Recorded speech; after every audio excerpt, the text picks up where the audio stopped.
Mr. Prasanna, and he will upload it. All right, no difficulty. Along with the access of All some of the judges. All right, thank you, Mr. Jaffer.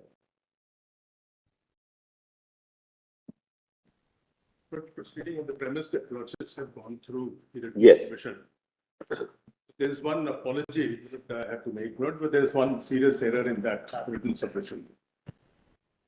But wherever I have referred to Jammu and Kashmir, please read merger as accession, not merger, because lordship has seen Kashmir did not merge. So that's the error which I have committed, which I want to rectify it. Wherever I use the word in my written submission, merger in respect of Jammu and Kashmir, it has to be accession.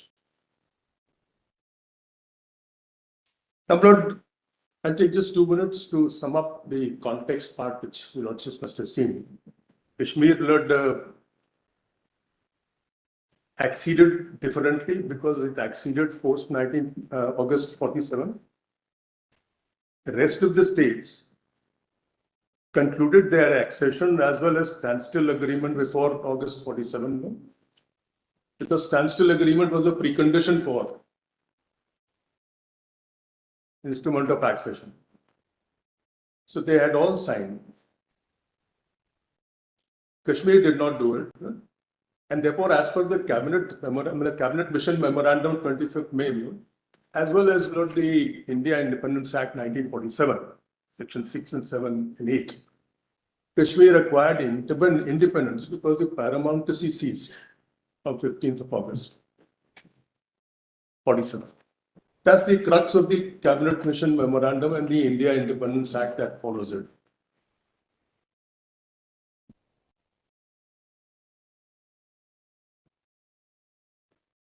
Yes. The rest of the states barring Kashmir merged through agreements, Lord, from time to time, Lord, with the Dominion of India, ceding all their powers and sovereignty, barring Kashmir. And that is what the Lordship would notice in the instrument of accession. I would not take Lordships through it, but that is what the Lordships notice. All the states, Lord, unqualified cession of sovereignty to the Dominion of India. Some ceded not directly to Dominion of India states, Rajavans. Some ceded the Dominion of India while they merged with the provinces. Provinces, Lordship would know about the provinces under the Government of India Act, and they automatically merged in the Dominion of India. And some ceded to the Federation of States, the Union of States. But eventually, all these ceding rulers and states, Indian states, they accepted that their right to make constitution, which was guaranteed to them in the cabinet mission memorandum, and thereafter under the India Independence Act and the negotiations. They all ceded that Constitution of India will not be the sole constitution, with their constitution merging in the Constitution of India. And that is what is not the genesis of Article 238.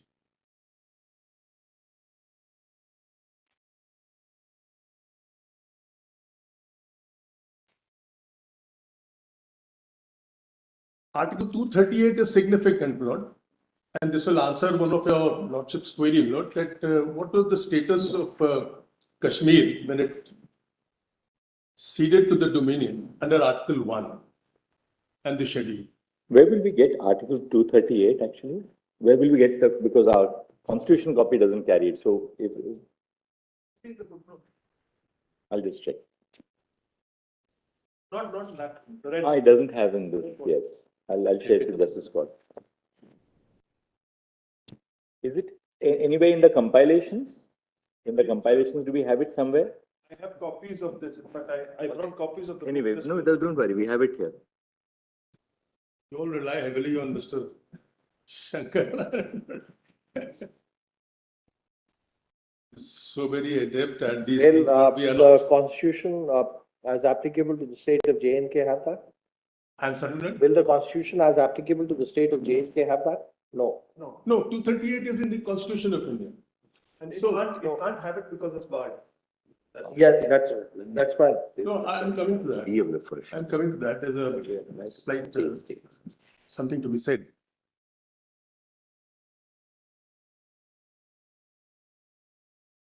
Lordships would bear this in mind that Kashmir ceded and became part of Union of India as Part B state.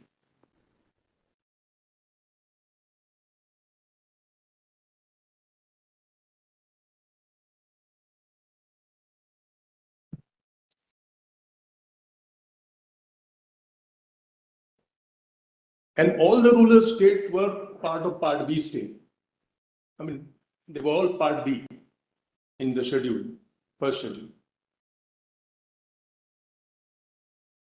And therefore, 238 was made applicable to Part B states only, which were Indian states.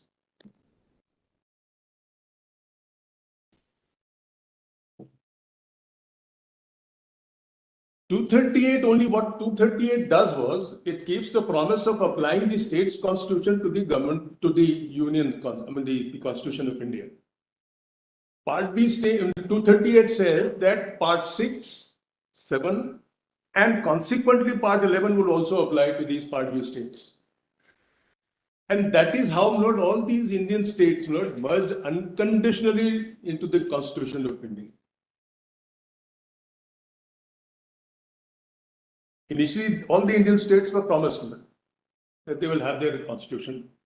But then through negotiations, this was taken out.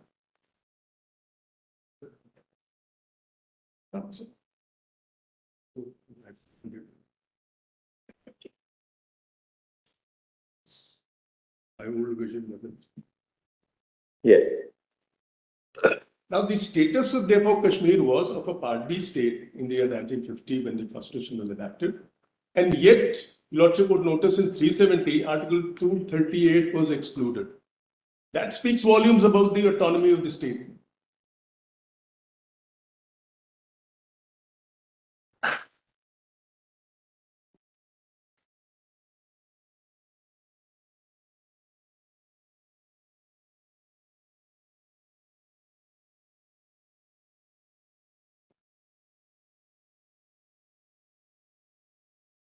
Yes. Therefore, Just hand these up, Are these given on a returnable basis or on a non-returnable basis? That's for the court. In fact, when we were arguing Boileau's matter, we were looking for Article 31 and it wasn't in the footnotes. So when we conceived this constitution, we had to put all the old provisions. So but the only discrimination my friend has made is I have been one. You want me to have a later edition of this? it's coming out in 3 days. But the original, the intention to gift me was not there. Attorney is very upset that attorney is being discriminated against. No, you have mine, I have one. Copy, I can Ah. cut it with my own copy. My brother has his own copy. I have my copy. No, the Tony should be penalized for gifting us all. Now coming back to the number of this brief introduction was necessary because the basic theme of ours is that the Kashmir was entirely different, and this is what Lordship would notice in the debates. It's all vanity, no fun for your losses.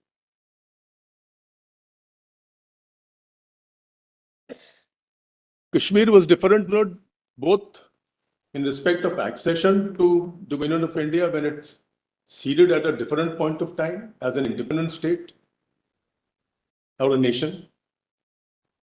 And it was different in the sense that it did not merge, unlike the other states, its sovereignty. And that is why the Lordship would notice in the instrument of accession, which was negotiated by Kashmir, the ruler.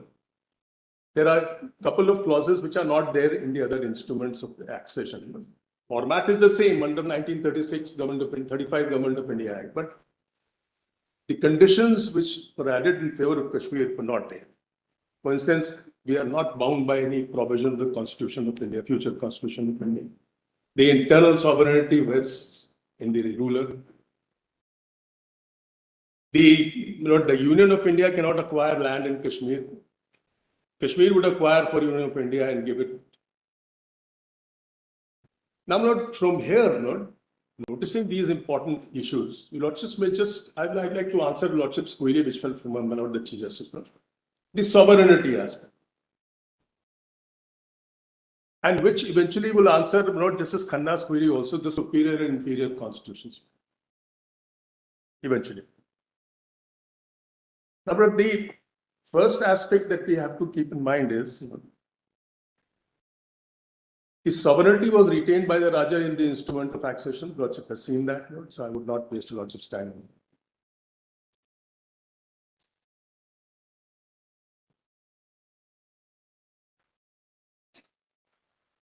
The concept of sovereignty is a variable concept, Lord. Concept what it was in the 19th century, 18th century was no longer there in the 20th and 21st century.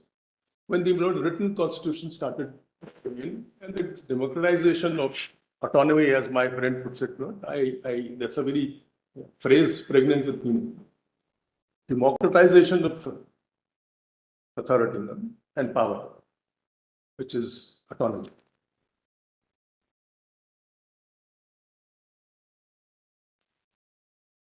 The sovereignty being a variable factor has two components, Lord.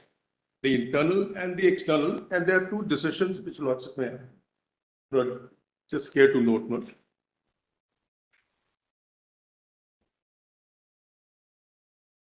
One is, Lord, 1953. 1953, PEPSU, Lord, PEPSU, full bench, Lord, which deals with a similar situation where Patiala as an estate merged with British paramount seal. Then what was the position of sovereignty of the Raja? The page, Mr. Dwivedi? Page 713. Please listen to what I'm saying. You can give us page later, no problem. You can just have it. 739. 739. 739. What is the principle which it lays down? I'm sorry, there is some 1953 PEPSU 1. But I'm sorry, this confusion arises. No. It's AIA. Yeah. Is it in any compilation? there. Case law compilation? Yes.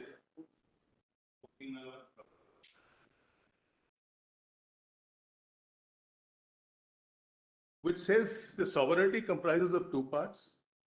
Mainly because you have ceded external sovereignty, defense, external affairs, and communication, it would not amount to ceding of internal sovereignty. And what is the second judgment? The second judgment, Lord, is a recent judgment, 2000, volume 8, SCC 61. You repeat the citation, please. 2000, volume 8, 8 SCC, page 61, paragraph 31 and 2. Paragraph? 31 and 2. 31 and 30. And where was this in the compilation? Where did you get it? But I'm sorry, it's not there in the compilation because It's easy later to get. research not yielded all these results. Page 61.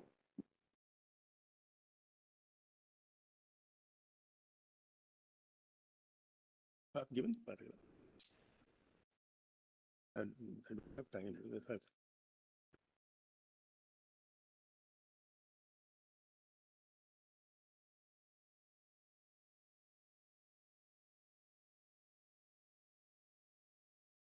And the third judgment in this regard, which is a clear pointer towards where the sovereignty rests post-constitution, the internal sovereignty, that is 59 Supreme Court, PN Call. KR 59 Supreme Court? Or? PN Call's case. No? Oh, yes. That is case law compilation? Page, volume 1, page 8. PDF page 8. We have seen that, yes.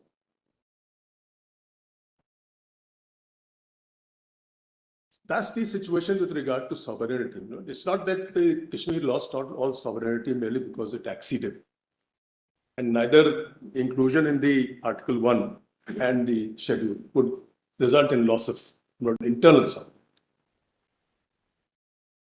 Now, Lord, the key part of my argument is based on, and the key question which I am raising is that Article 370 ceases to operate once the Constitution of Jammu and Kashmir was enacted on 26th of January 1957.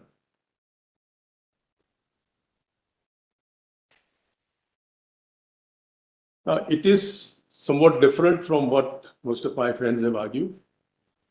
They want some part of 370 to survive post 57. My argument is nothing survives. All the powers conferred under Article 370, I would show would cease to operate once the Constitution is enacted. And in that context, we have to keep in mind the object of 370 and the commitments made by the Dominion of India then, and the approval of those commitments by the framers. But we must bear in mind that the people governing Dominion of India were mostly the same who were the framers of our Constitution. And they were wise men. We always say framers were most wise, dynamic, and sagacious. But then when it comes to the commitment made by them, Lord, we forget their sagacity.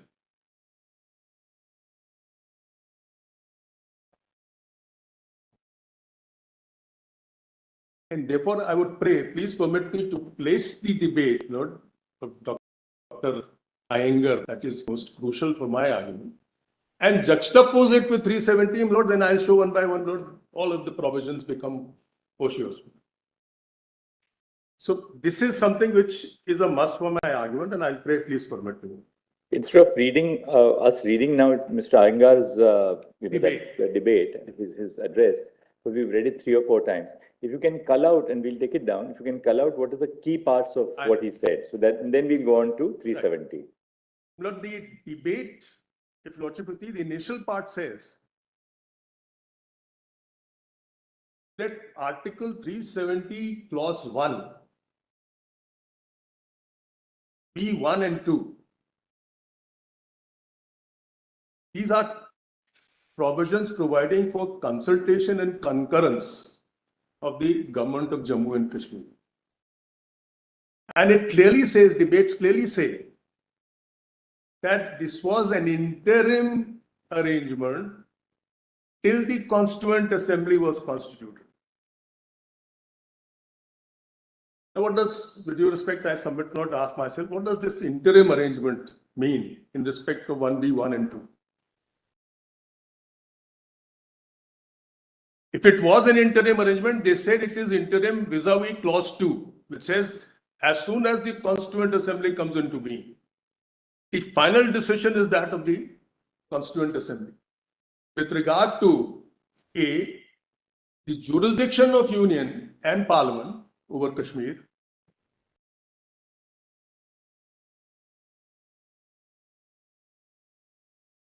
and the Union with the state, or state's relation, conversely, state's relation with the Union. So the first is jurisdiction of Union of India over Jammu and Kashmir. And second? I'm sorry, but I can. You said once the Constitution of J&K comes into being, the final decision is that of the Constituent Assembly of Jammu and Kashmir, which was formed for framing of the Constitution. Clause 2 says on 2 aspects, you said. 1, jurisdiction of Union of India over Jammu and Kashmir. And the center and the state relations. The finality would be that imparted by the Constituent Assembly of Jammu and Kashmir.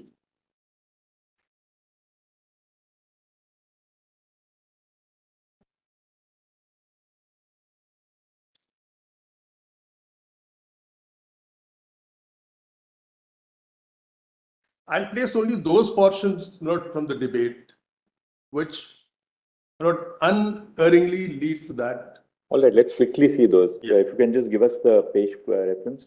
वो अपना जो laminated दे दीजिए जरा.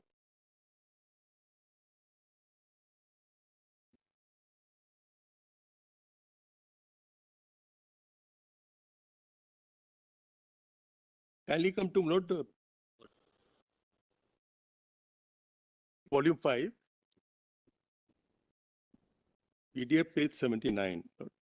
I'm reading the Volume 5, page 79. I'm reading the internal page 424. We'll just go to that in a second.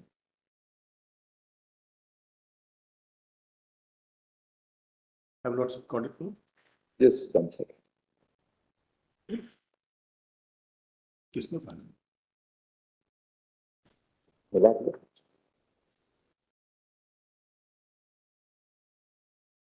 What is the page? That is volume Now, 5, the page first part- 79. You are on the right document, but volume page 79. The first part, of course, deals with the different situation of Kashmir, which resulted in this discriminatory treatment of Kashmir in favor of Kashmir. Then kindly come to the last paragraph. Last paragraph of that very page, no? Again, the passage begins like this, no?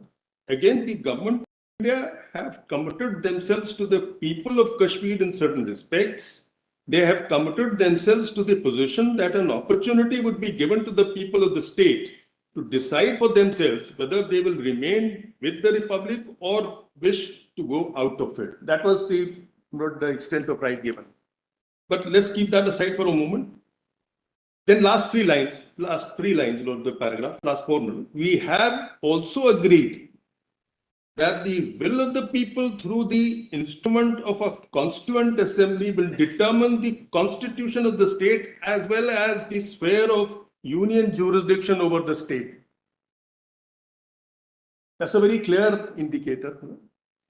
Sphere of union jurisdiction over the state will be determined by the constituent assembly. Lord, Lordships have gone through it, my friends skipped through it, but then the important aspects have remained uncovered. Therefore, I was. Then kindly come to the next paragraph, which is even more significant. And this represents clause 1B, 1 and 2. At present, the legislature, which was known as Praja Sabha in the state, is dead because the situation was such in Kashmir at that point of time, nothing could be functional.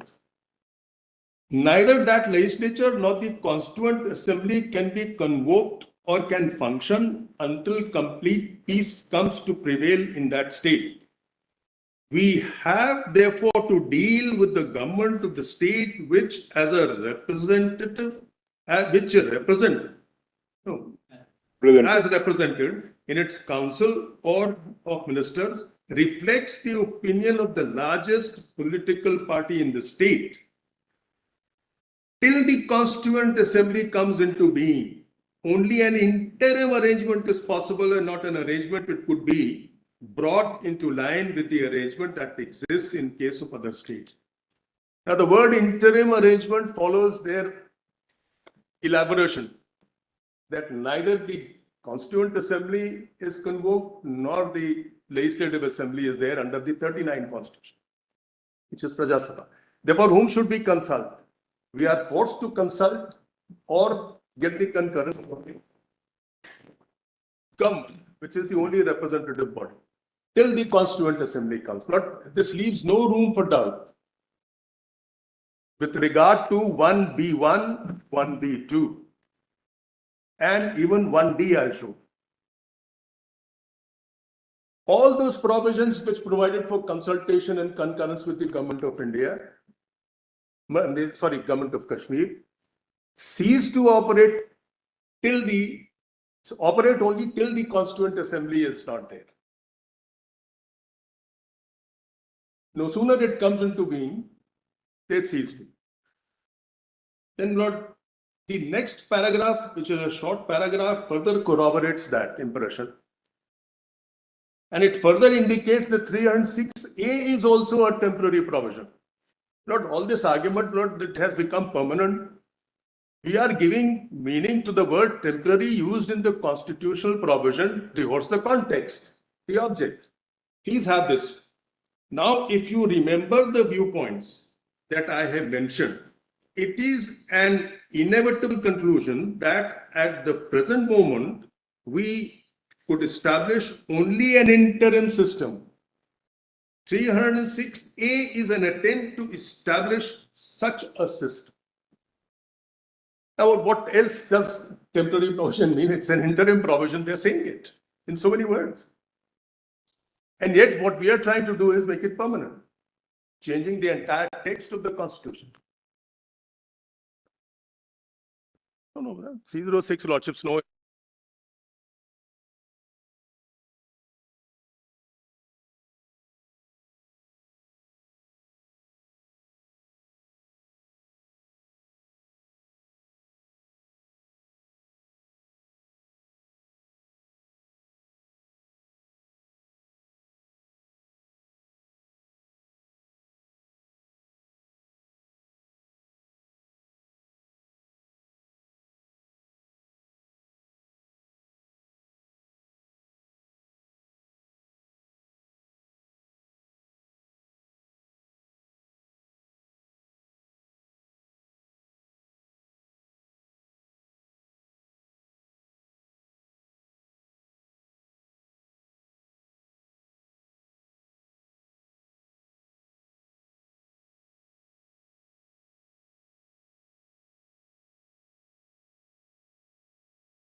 Sure, I mean, sorry.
For a second, no? The Constituent Assembly is always regarded by us as the most august assembly ever in the history of our assembly, and they evolved the Constitution. They were men who fully knew what Constitution means. When they say, you know, the Kashmir would frame its own constitution, they could have not implied anything else except what they were doing. All right, we now take this point of yours based on those two extracts from Mr. Gopal Swami Iyengar's speech. Now, you just want to refer to further something here in his Yes, speech? yes. All right. Kindly have not omit the next paragraph, note that is 238, so I've already elaborated. So Yes. no. Then come note to the next one, not the paragraph. The second portion of this article relates to the legislative authority of Parliament over the Jammu and Kashmir state. This is governed primarily by the instrument of accession. Broadly speaking, that legislative power is confined to three subjects of defense, foreign affairs, and communication. But as a matter of fact, these broad categories include a number of items which are listed in the instrument of accession. I believe they number some 20 to 25. Now, these items have undergone a change in the description, in numbering, in arrangement as amongst themselves in list 1 and list 3. But this is the justification of putting list 3 in 371B. Now, these items, no, I'm sorry, it is therefore necessary that the items mentioned in the instrument of accession should be brought into line with the changed designation of the entries in list 1 and 3 of the new constitution. So clause 1B of article 306A says that this listing of the item as per the terms of the new constitution should be done by the president in consultation with the government of the state. Then kindly come to clause B2, that is for concurrence. Clause B2 refers to possible additions to the list in the instrument of accession, and these additions could be made according to the provisions of this article with the concurrence of the government of the state. The idea is that even before the Constituent Assembly meets, kindly notice again the same thing comes. The idea is that even before the Constituent Assembly meets, it may be necessary in the interest of both the center and the state that certain items which are not included in the instrument of accession would be appropriately added to the list in that instrument so that administration, legislation, and executive action might be furthered. And as this may happen before the Constituent Assembly meets, the only authority from whom we can get consent for the addition is the government of the state.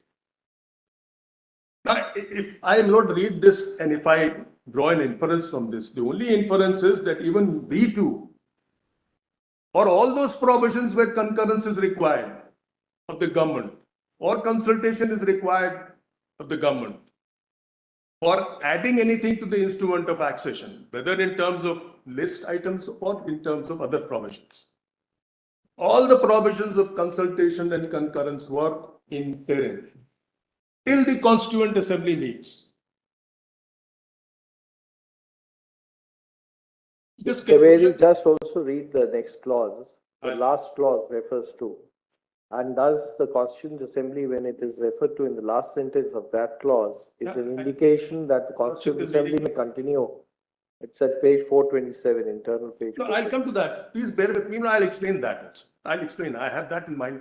I'll bear. And whether the Constituent Assembly, when used in the last sentence of that paragraph, Yes. will be in the indication that Even probably, is in our favor. probably the Constituent Assembly over here was meant to get prolonged also. I'll answer that. Then having seen this, no, that the consultation and concurrence were only for a temporary period till the Constituent Assembly comes into being. And that is what Lordship may now fall back on the Article 370 Clause 2.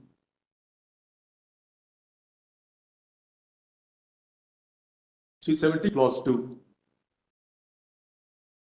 No, but this submission of mine tends to show to Lordship's note that both the provisos again provide for consultation and concurrence because they govern clause 1B to 1D. And therefore, no sooner the Constituent Assembly, as per the intent of the framers, comes into being, they would continue to operate because that's the only agency left for consultation and concurrence. But once it comes, then the consultation and concurrence has to be with the Constituent Assembly. That is what clause 2 says. Mr. Dwivedi, I don't want to rush you. We started at 10:40 today. The time allotted to you is till 11:25. We are now about 11:12. So everybody will have to stick to time today. So. Lord, I'm obliged, Lord. Lordship has granted me this much of time, but please bear in mind, if I'm saying something which has already been said, Lordship may stop me. But if there's something which perhaps is new or different. All that I'm saying is we need not read now the rest of Mr. Iyengar. I'm not. No. But the Iyengar statement is relevant because it answers Lordship's query as well as not the inferiority and superiority of the Constitution of India. Also, I'm sure. That So speech we have according read at least twice, thrice. I will. That speech we have read at least twice, thrice before. But your contention really is that once the Constitution of Jammu and Kashmir was framed on 26th of January 1957, the entirety of 370 ceases to exist. There's nothing left. No. And then the only governing document is the Constitution of Jammu and Kashmir. We got the point because they'll have to answer that. We cannot ignore the fact what was the commitment made. Lord, when we see 370, it has to be in the light of the commitment made to the people of Kashmir. Now, Mr. Dwivedi, can we go to Article 370 because we would like to dovetail this speech with 370. Extremely obliged. Kindly have Lord 371. 371, yes. A. First, the heading is temporary provision. Under the heading temporary provision. Which are the features of 370 which according to you would indicate that it would cease to exist after the Constitution of J&K has been framed? Which are those? You can just identify them. If we read the debates and dovetail it over here, it will be better. Yes. Note 238, the provisions of 238 shall not apply in relation to the state of Jammu and Kashmir. This provision has ceased to exist in the Constitution of India from 1957 onwards. But it has not been changed for the reason that there is no power to change it. Clause 3 requires Constituent Assembly, Clause 2 requires Constituent Assembly. And therefore, what my friend was right, Dr. Dhawan, when he said 52 onwards, Clause 3 has not been used. 238 is an amendment to Article 370, therefore Clause 3 was the only provision available. And it has not been used and it is allowed to exist because there is no way you can change it. Because for 370, you have to amend 370, you have to fall back on clause 3. Yeah, they have to. But they can't because the precondition for exercise of power is there. Now, Lord, kindly have Lord B, 1B1. That is a one-time power, Lord. There's no dispute about that. Once you determine which are the entries relating to instrument of accession, power ceases to operate. But yet it continues. No one has deleted that. Again, the same logic. Then comes 1B2. Such other matters in the said list, with the concurrence of the government of India, not government of Jammu and Kashmir. Now, reading the statement of Dr. Iyengar, which I placed for much. This is an interim arrangement because at that point of time, there was no other authority to consult or concur.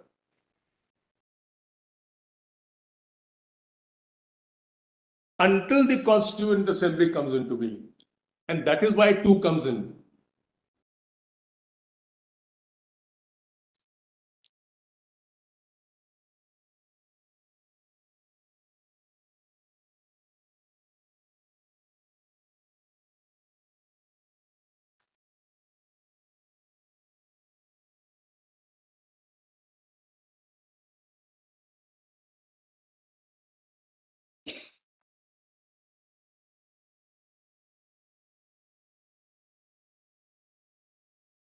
Lord, even I'll go to the extent of saying, Lordship would see logically, clause C also ceases to operate.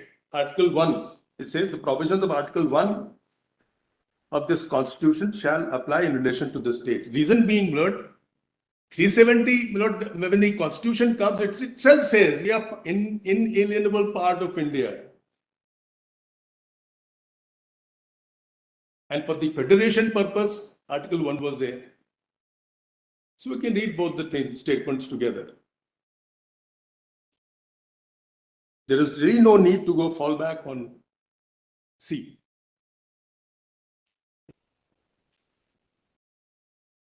Lordship has seen not section 3 of J&K Constitution, including the preamble, loudly pronounces them.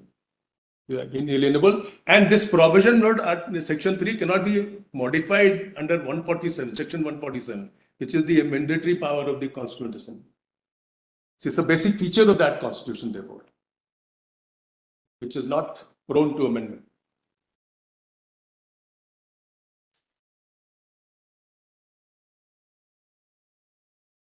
That position is settled. Now comes not D. Such of the other provisions of this constitution shall apply in relation to that state, subject to such exceptions and modifications as the president may by order specify. Now this, Lord, immediately refers to the second proviso. First proviso I have already shown is the same thing as 1B1, where the word consultation and concurrence itself is embedded in the provision. So it's more or less reiteration of that. Second proviso says, no such order which relates to matters other than those referred to in the last preceding proviso shall be issued except with the concurrence of the government.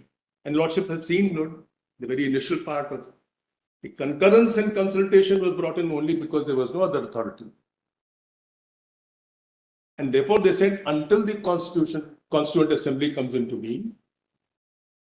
So therefore, in my opinion, Lord, humble opinion, subject to what Lordship decide eventually, even 1D becomes ocious. That power cannot be exercised because the concurrence now has to be by the Constituent Assembly. It cannot be, and that is what T2 says.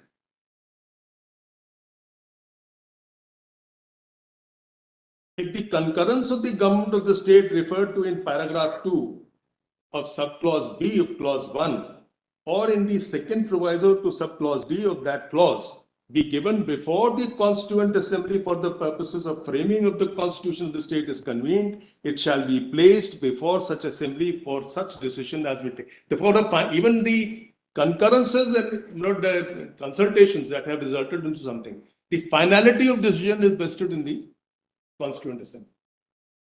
It can overturn that concurrence.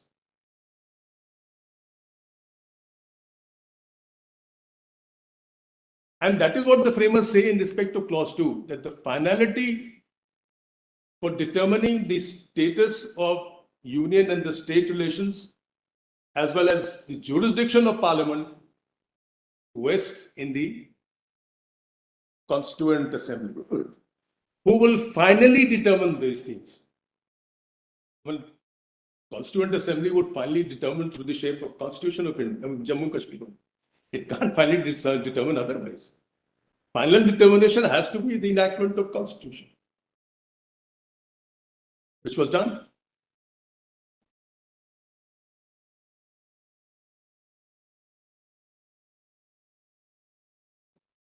That is why I wanted to place the other paragraphs now, where they have said this in so many words. The final determination would be that of Constituent Assembly in respect of parliamentary jurisdiction over the state and the union's relations with the state.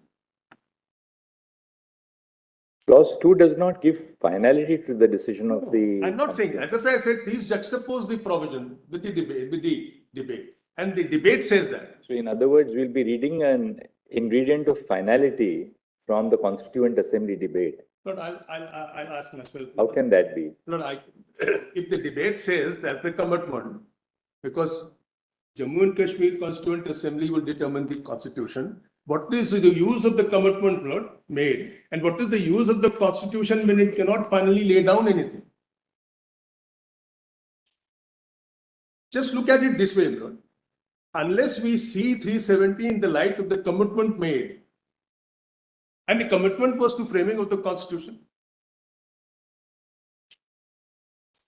But Can we say that a speech or an address made by an individual member of the Constituent Assembly, however weighty, represents a commitment by the nation or the dominion of India to the state of Jammu and Kashmir.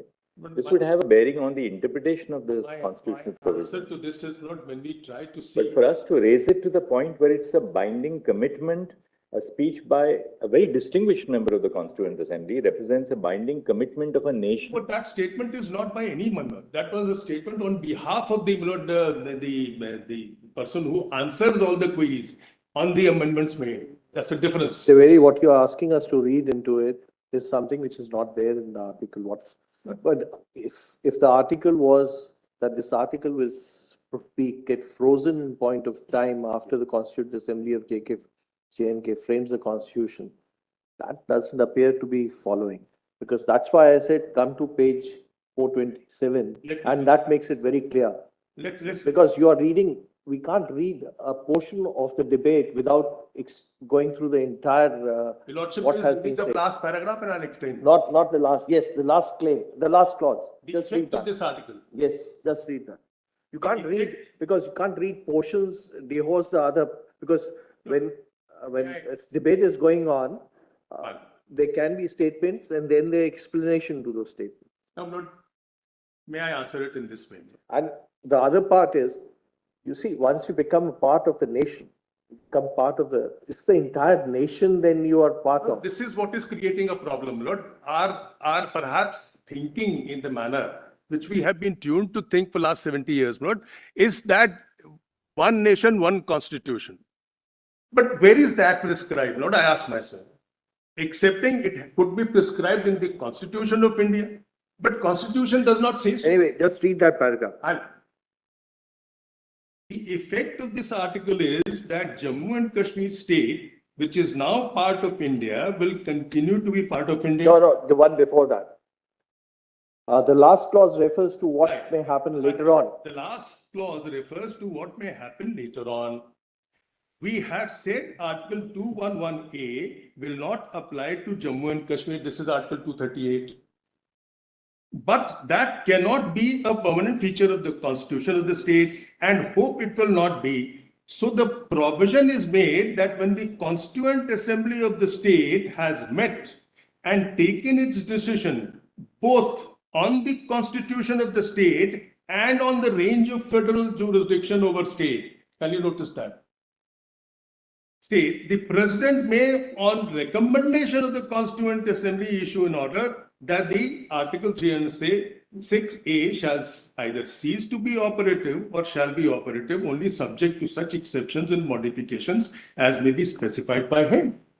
Now, Lord, I ask myself this question. Just read further in the last paragraph there. But before he issues any order of this kind, the recommendation of the Constituent Assembly will be a condition precedent. Correct. Now read the next paragraph also. Very well. The effect of this article is that the Jammu and Kashmir state, which is now part of India, will continue to be part of India, will be a unit of the future Federal Republic of India, and the Union Legislature will get jurisdiction to enact laws on matters specified either in the instrument of accession or by later additions with the concurrence of the government of the state, and steps have to be taken for the purposes of convening the constitution. Lordship may not detach one line before the succeeding line. It says concurrence of the government, and then effort should be made to establish the Constitution of India. So this is what, I mean, the Jammu and Kashmir, the Constituent Assembly. Now, Lord, if your Lordship would read it with the first part and this part, Lord, after all, they are elaborating. So we can't detach the first part from the last part. So we are not, with due respect, Lord, we cannot snatch away this part, Lord. Steps have to be taken for the purposes of convening the Constituent Assembly in due course, which will go into matters I have already referred to. In other words, Lord, all this is talking again of that interim period. The concurrence, and otherwise, Lord, the first part says concurrence ceases till the Constitution comes into, Constituent Assembly comes into being. And if we read later part as saying that no, it will still continue, that there's a contradiction to that, Lord. And therefore, Lord, my cohesive reading shows that perhaps when they gave this, Lord, this power of consultation and concurrence to the government, it was in a peculiar situation, not beyond that. And that is the key. As I said, Lord, that was the key to indicate what was the scope of 1B1 and 1B2, including 1D, the two provisos. And it's nobody's case, Lord, 2 and Lord, clause 3 survive beyond 1970, Lord, 57.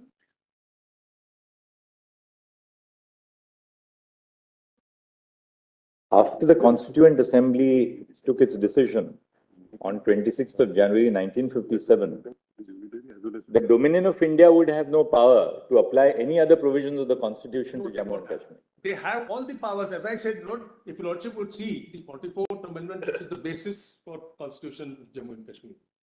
That gives, Lord, Union of India all the entries, Lord, which it has under the Constitution of India, 1 to 96. Excepting 97 is not there because residuary power is there with the state. Section 5. That was not, I'm not here to judge whether they were right or wrong.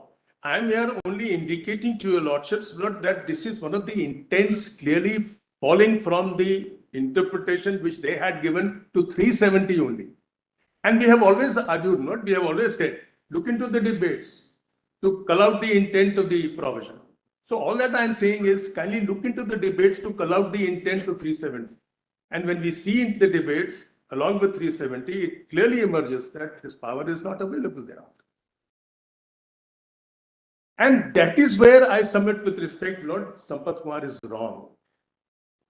Lordship, I have indicated in my written, Sampath Prakash. And the biggest mistake committed by Sampath Prakash, if Lordship would see, is they relied upon 1952 presidential order, which incorporates, Lord, that's the explanation. If Lordship would see 370 explanation, that was what was incorporated by Sampath Prakash, modified. Initially, it was the dynastic rule that the president will recognize the Raja as Sadr Riyasat.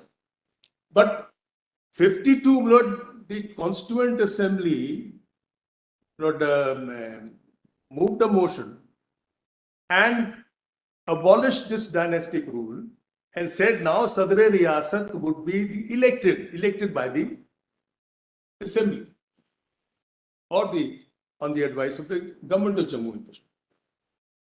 Now, Lord, this was sent to the government of India with the concurrence of the Constituent Assembly under clause 370. And it was incorporated in the form of an explanation to 1 that Sadr Riyasat would be. Now, Lord, the Sampath Prakash assumes that this 52 order, Lord, continues the Sadr Riyasat, and therefore it shows that they wanted permanence to 370. But they erred in one respect, and something which was not pointed out to them. Kindly have section 27 of the Jammu and Kashmir Act. So, Dwivedi, your submission is that defunct provisions of the Constitution, 370 was the defunct provision of the Constitution. No purpose in having it there, yet it continued to be there. Everything would be determined by J&K Constitution. I'll answer that. COs have been issued from time to time, pre-57 and post-57. I'll answer. And yet, nobody thought about it. Yet the so-called affiliation with 370, a section of the people feel was also negatory because nothing survived. Lord, may I please permit me to answer this, difficult to go which that has far. fallen from your lordships, not that the past practice is going to justify the invalidity of that. Past practice. That's not the law. Laws, as I understand, is howsoever long the past practice may be, if it is constitutionally illegal, then it cannot be justified. And I'll show, Lord, here kindly have section 27 of the Jammu and Kashmir Constitution. It is volume 20. Lord, howsoever much we may not like it, Lord, we may not approve it, but the fact remains, all that I'm trying to show is the intent. And should we read Article 370 towards the intent? Lord, that's my question. We read an intent based on the constitutional law debates according.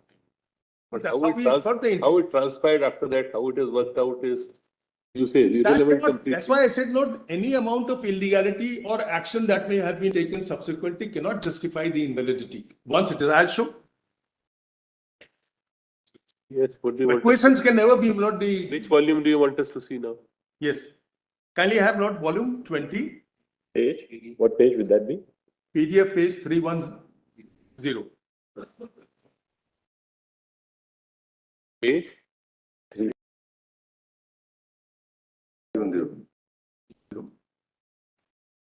But I know, Lord, I'm advocating a cause which may not sound very, I mean, in fact, which may not sound. No, no, it's pleasant. not that, it's not that, please. I was conscious of it. I know.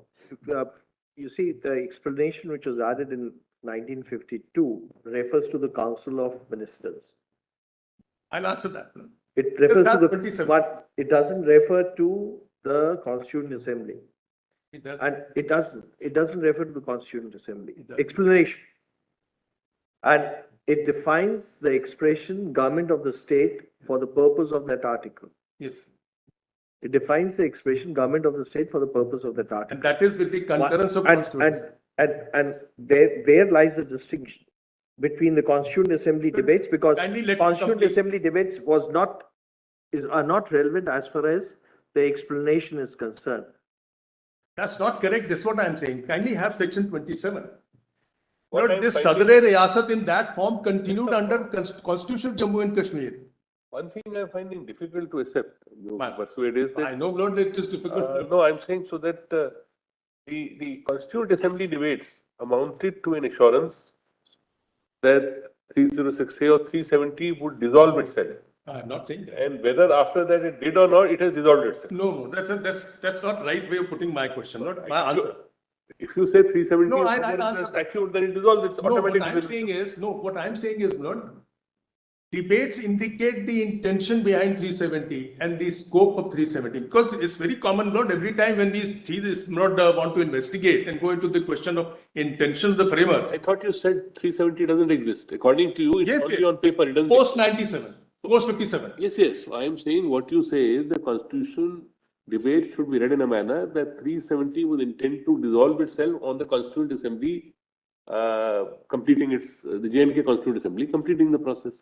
No, And it has inadvertently remained on the statute over which some people that- seem to that- be very, But let me say better words, feel very strongly about 370. fair enough, no? My lordships, Lord, I'm just say putting- lordships would I have am their putting lordships to you the opinions, Lord, I can't consequence. I say. am putting to you the consequence, what would happen No, were we to accept what you are saying. But This is what what I'm will be only the trying to put consequence? it Lord, in I ask perspective. myself, Lord, I don't feel that there would be any adverse consequence, Lord. Once we accept, please keep this in mind for a moment, Lord, that yes, two constitutions could have separately existed cohesively, Lord. But what will be the consequence, I ask myself, Lord? And that was the intent of the framers, and they felt, Lord, eventually Kashmiris may agree to something which is like other states, but then they didn't enforce that. They still permitted constitution to be framed. But constitutions are not made for a day, lordships have held in 2018. They are made till the lifetime of the state or the nation. They're not made for a day or two. They can't be held to be an interim measure, to be chipped off and on. Now, please have 27. Lord, what the Supreme Court in Sampath Kumar overlooked was that explanation did not continue. What continued thereafter was 27 section. Really, the net consequence would be that the Constitution of India, in its application to the state of Jammu and Kashmir, would stand frozen as of January 1957. Therefore, no further development in Indian constitutional law can at all apply, according to you, to the JNK, Exactly. to the state of Jammu and Kashmir Because- after 1957. Because Constitution of Jammu and Kashmir How itself. can that be acceptable? We may ask this question how, but the question is which provision of the Constitution permits that except 370? Now, if I am right in my submission, the 370 ceases to operate, then which other provision would But if Article 370 ceases to operate and Article 1 continues to operate, and then Jammu and Kashmir is an integral part of India, surely the jurisdiction of every democratically elected institution in India is not excluded in its application. What I am saying here again, not let me reiterate. There has to be then a provision in the Indian constitution which excludes its application to Jammu and Kashmir, and there is none then according to your argument. This may be our wish. But the point is, let us look at the provisions of the constitution. This is what I am saying. So Deveri, in fact, 70. in fact, your argument now cuts across the other side argument. That's right, no? They Your also side do argument that. itself. You're cutting, They you're are cutting correct. it. No, but You see, and, there's a and, difference. and just look at the second proviso. Just turn to the second proviso. Yes. Except with the concurrence of that government. Now, the government has been defined, and the argument of your side, some of your colleagues on your side, is government, and the government of the day, council ministers, is different from the Constituent Assembly and the Legislative Assembly. No, this is where And here, the second proviso does not use the expression Constituent Assembly. It says except with the concurrence of that government. And government has been defined by pursuant to the amendment in 1982. And therefore, your challenge or to the dictum in Sampath Kumar is slightly, it gets into difficulty. Because that's the intent behind it. May I answer that? No? When it says that government, what it means is the government which was preceding the Constituent Assembly. That's It contrary can't to be the any other explanation. government because then too far. That's contrary to the explanation. I'll answer. But can you bear with me? Why do I say so? After second proviso, there is clause 2. And what does clause 2 say? Whatever concurrence has been given prior to Constituent Assembly has to be placed before Constituent Assembly for enabling it to take a final decision. What it means is this, that if there is concurrence, because initially when the Article 370 was there, it was Sadr Riyas and the other council. After that, at that time, if any decision is taken, it will be But with Sadr that. Riyasat continued. Now, I know, I'm aware, but the explanation which is added is with regard to then the Council of Ministers. The explanation in 1952, which was added by the concurrence of the Constituent Assembly, was with regard to the Council of Ministers. So there's no difficulty, Lord. We are reading little, with due respect, Lord, we are reading little too much on that. Because have section 27 to 32. It is the Sadr Riyasat elected by the Legislative Assembly who will be the Sadr Riyasat. And obviously the recommendation goes through the Council of Ministers, not otherwise. So the Council of Ministers and Sadr Riyasat as well as Legislative Assembly are all there, elected.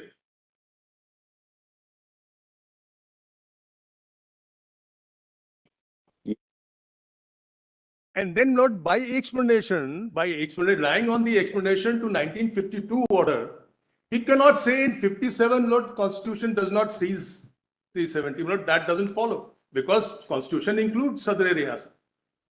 The continuance of Sadr Riyasat had to be as per section 27, it couldn't be, and that was the fact. So this assertion in Sampath Kumar, relying upon the 52 presidential order, adding the explanation of elected Sadr Riyasat is not correct.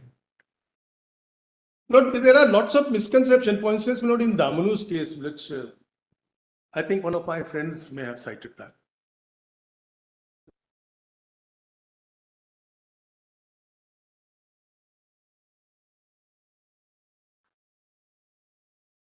Lord, please read clause 2 in the debates, Lord. Please read clause 2 in the debates, Lord. Lord, may I pay here? Lots of clarification would be there if your Lordship would read the explanation to clause 2 in the debates, Lord. Page 427, the same page. Page 82. Then we come to clause 2. The passage is not paragraph. Then we come to clause 2. You will remember that several of these clauses provide for concurrence of the government of Jammu and Kashmir and the Jammu and Kashmir state. Now these relate particularly to matters which are not mentioned in the instrument of accession, and it is one of our commitment to the people and the government of Kashmir that no such addition should be made except with the consent of the Constituent Assembly, which may be called in the state for framing of the Constitution. In other words, what we are committed to is that these additions are matters for the determination of the Constituent Assembly. That explains Lordship's question. It may be one to second explanation, but it comes before clause 2. After reading the explanation in the clause 1B2, 1D, they come to clause 2. Not otherwise, not the whole reasonable not the sequence denoted in the Article 370 has no meaning then.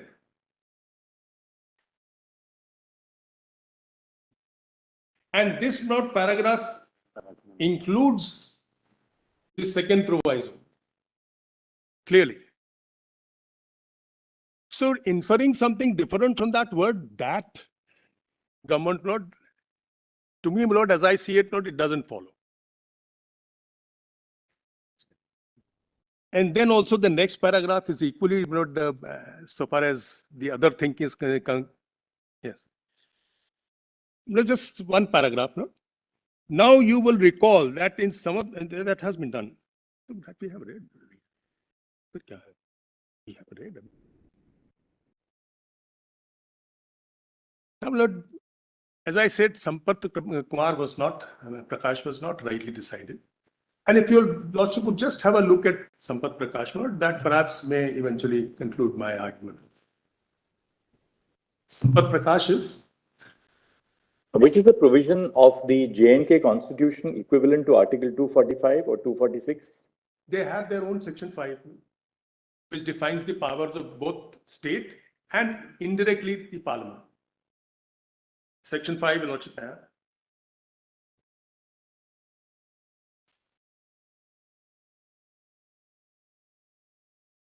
And this is what continued for a long period of time. If practice is relevant, not then this is continued for a long period of time till this order comes. Can we have Section 5? That is not for lots of convenience, but volume 2, PDF page.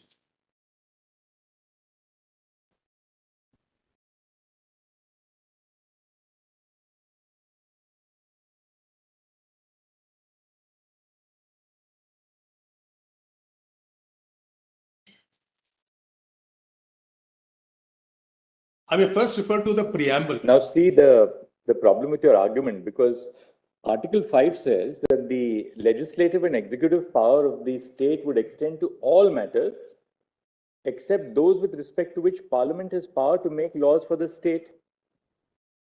Yes. Under the provisions of the Constitution of India. Yes. Therefore, that takes us to the Constitution of India. No, the reason being that therefore postulates that the Constitution of India does apply to the state of Jammu and Kashmir.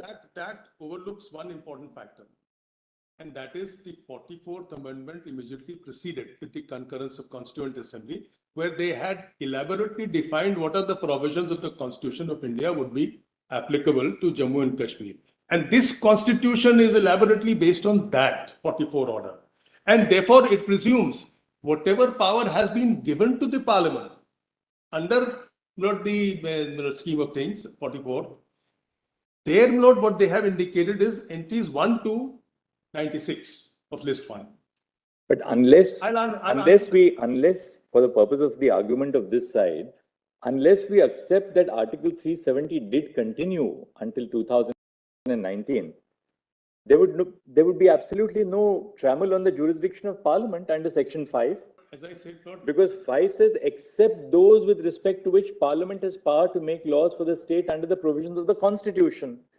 Now, under the Constitution, but for 370, Parliament would have the power to make laws with respect to all aspects in list 1 and list 3. Now, if your argument is that 370 goes, the moment we come to then where is the limit on the power of Parliament? I'll answer. It has, Parliament has power to make laws. Now let us fall back to that stage. What was the power given to Parliament at that point of time to make laws?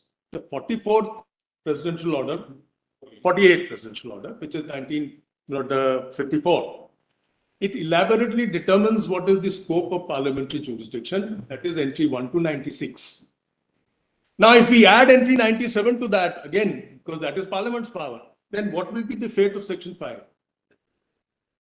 But then you've been arguing all this while that these constitutional orders are a matter of constitutional practice.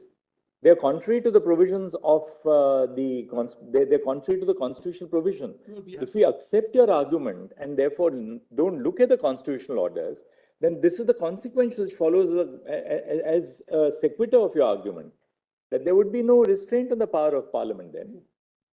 Sequitur is this, not that after the 1954 order, there couldn't have been any other order. And that is why they say in respect to which Parliament has power to make law. Otherwise, not again, I fall back on the same theory. Internal sovereignty continued with the state. The constitution ensures that internal sovereignty, there is a not the whole legislative provision, the executive provision, and the judicial provision. What is the utility of that, Lord, if 370 continues to infiltrate? As I said, Lord, add entry 97, that is the residuary power. Then what remains of this? And yet the commitment was there. But all that I am suggesting time and again is see it in the light of the object of 370. The intent, the object of 370 was only to ensure that no one from outside interferes with the constitution making. That was the object of 370 as the framers have delineated. So therefore, Lord, otherwise, Lordship may see 254 doesn't apply. Devedi, now I think we've really understood your perspective. Can we now wrap up? Yes, yes. So Sampat Kumar, I've already indicated. You've already argued Sampat Kumar, so we'll now. Prakash, There's some people who have to follow now. it is wrong. Thank you so much, Mr. Devedi. Thank you very much. No, there's one aspect. There is one aspect which I want to throw light on, which fell from Justice Coleman. But since there has been repeated exercise of power since 1957 onwards, under 370, therefore that speaks of the validity too. We have to take that into consideration, if I have understood rightly. It can't be that the power was not there yet it was being exercised. Now, there are two authorities which I cite here. And one is which we could call out, because the argument fell from your lordship's note. Your lordship would permit me, what Sirvai has to say on that. What is the proposition you are seeking to The proposition is that howsoever long the practice may have been, acquiescence, howsoever long it may have been, that will never confer validity on the provision if the power is not there. That may be, what has been put is not in that fashion. What has been said is if there are two interpretations which are possible. No, not that. I'm not. That's what was put to you. What is being put is the way it has been understood by everybody. As I said, not if two interpretations. Let's Now, not. at this stage, you say, no, all that has happened over the last so many decades That's is what wrong. Lordship Nobody did, understood the constitution of JNK, nobody understood the constitution. That's what of lordships did in Lord What is being Golaknath. said. That's what your lordships did in Indira Sahni.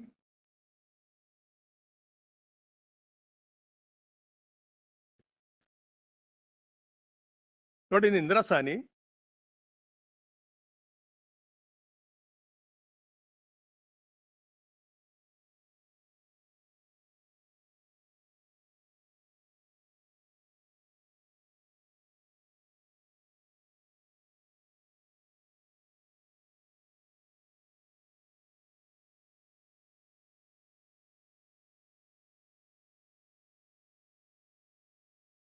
No, please recall what happened in Indira Sahni.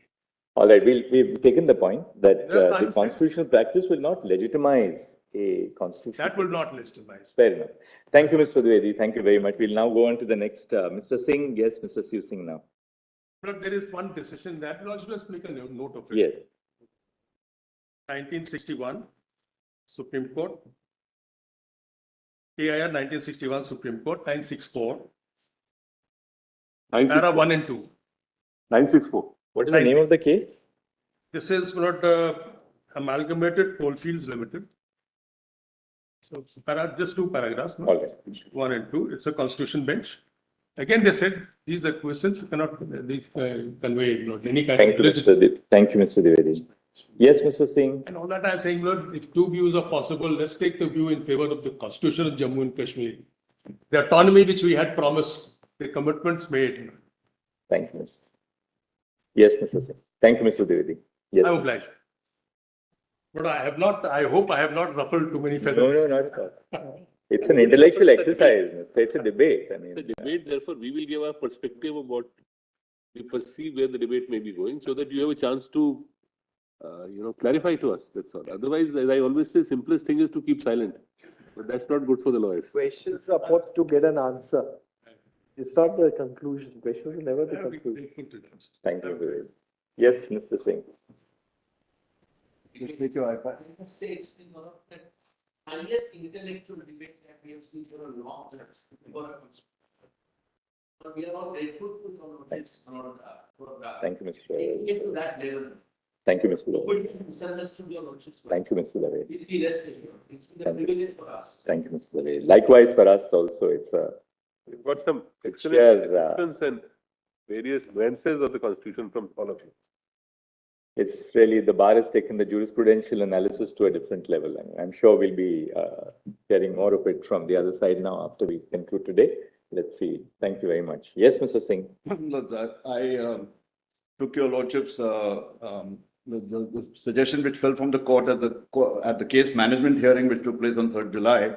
I took that very seriously. I consulted my colleagues and I am concentrating only on the State Reorganization Act because Article 370, I'm adopting the argument. My written submission also I've noted, I've adopted the arguments of Mr. Raju Ramachandran because they were available at that time and of Mr. Gopal Shankarnarayan, the written submissions on 370 and the abrogation and all those aspects. Now, Mr. Singh, can you just formulate what your submissions on the Reorganization Act are going to be? If you can just, we'll take it I'll tell down. you, Lordship, they are broadly in my written submission, but there are some nuances and finer points which I have to, which I'll place before your Lordship.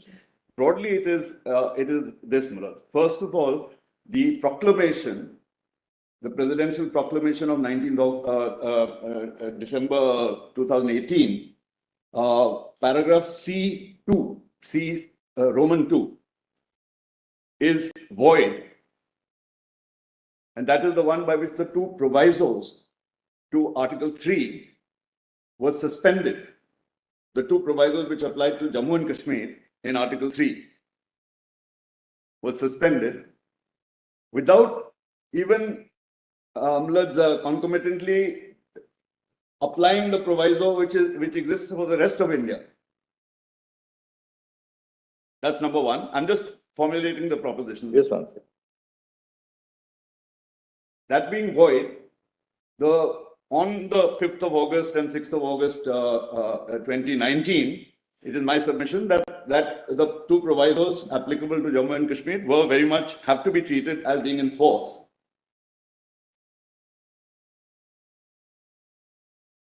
Two is that I'll hand across a one-page timeline, the timeline of how the resolutions and amendments were executed on the 5th and 6th of August 2019 shows, my lords, that there is absolute legislative legerdemain, something which is, it boggles the imagination. I'll show your lordship that neither the Constitution of India nor the Constitution of Jammu and Kashmir are applied, and what is done is just by a sort of sleight of hand. It'll become. I don't want to. How would you formulate the second point? The first we got that the proclamation. I'll just place that before your lordship. But what I'm saying basically is conceptualize it so we can just. The point is, my lords, that the CO 273, which comes to be issued on 6th August, is in a sense applied in anticipation. A bill is presented by. I'm only on the Reorganization Act now. The bill for reorganization is presented by the President, tabled in the Rajya Sabha, passed by Rajya Sabha on the 5th of August, then tabled in Lok Sabha on 6th of August, and simultaneously with the recommendation of Lok Sabha to the President to issue CO 273. But simultaneously, even before 273 has been issued, Lok Sabha passes a bill which is purportedly passed by the Rajya Sabha the previous day. I'll just make good the proposition. I'm just outlining it. So what happens ultimately? Justice said, what is the proposition? That they dovetailed and managed the time in a manner, everything occurred within this 2 days' time. But we wanted to know what is that you are selling, what is the The time? point is that the provisos which are in place and the explanations, the two explanations, which are in Article 3, the two explanations were not applicable in Jammu and Kashmir because the 18th Amendment was never extended to Jammu and Kashmir.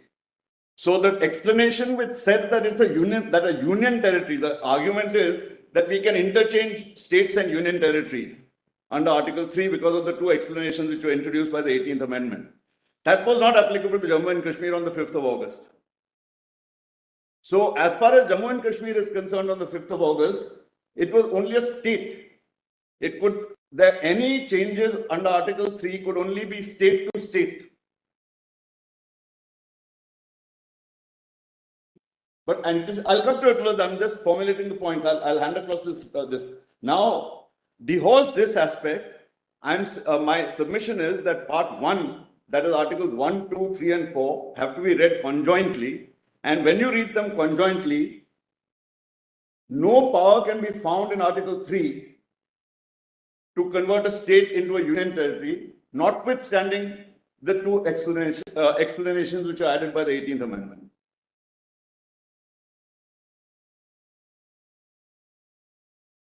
Four, One second.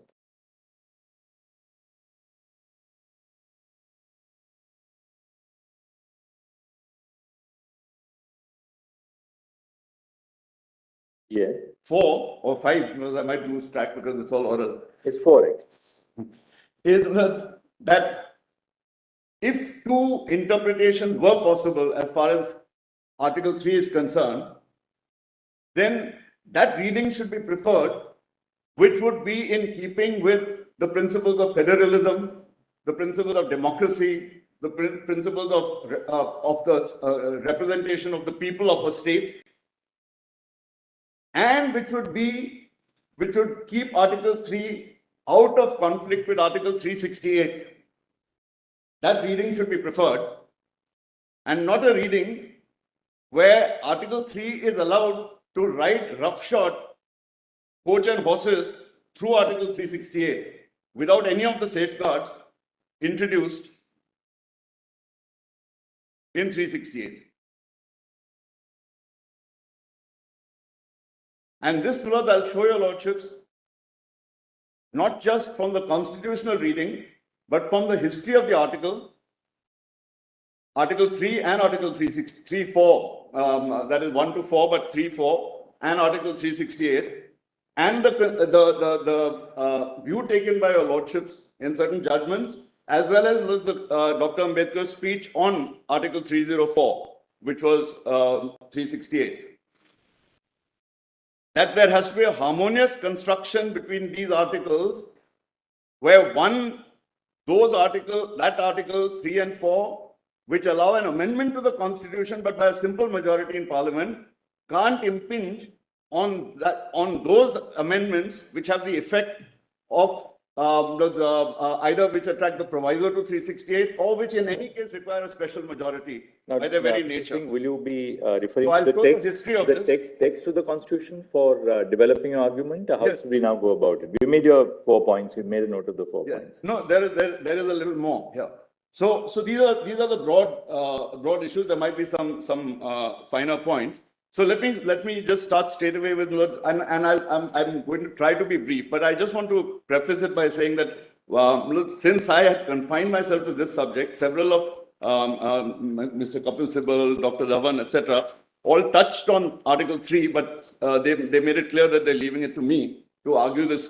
So let's see Article 3 So I'll ask for some latitude from your lordship on time because of this. And I believe that the Reorganization Act, apart from 370, is very, very important for the people of Jammu and Kashmir. And also that if this interpretation of Article 3 were to be upheld by your lordships, then this is the thin end of the wedge for democracy and federalism in the country as a whole. Because any party in power at the center, if it also happens to be the party in power in a given state, can just convert that state by a simple majority in the state legislature, and a simple majority in parliament can convert the state into a union territory.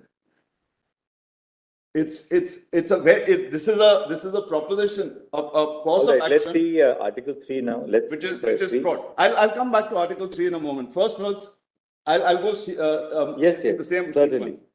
So first, para C2 of the presidential proclamation. Where do you get that? Let's, in volume 3, page 92 of the document, volume 3 of the documents.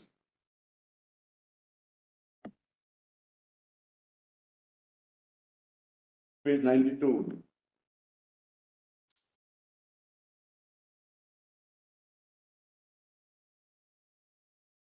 Lord Chizada? This is expressly under challenge in at least 4 of the petitions.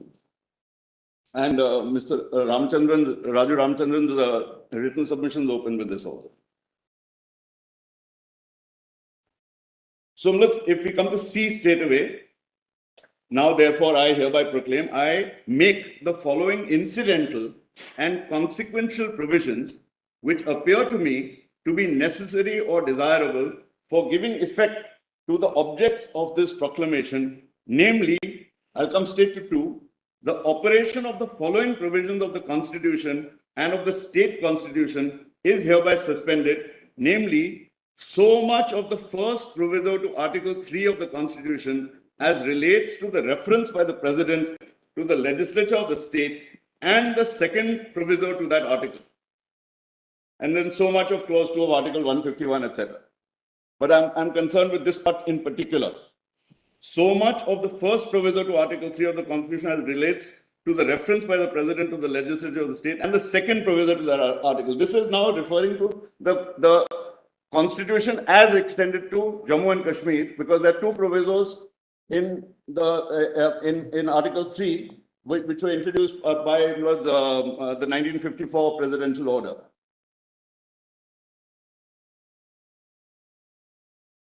Just one thing, Mr. C. Singh, the word used over here is suspended. I'm sorry? The word used over here is suspended. Suspended, that's right. It's not. No, suspended. Now, we are talking about a presidential proclamation where the Constitution has not been able to be worked on the report that the President has presumably got from the governor, etc.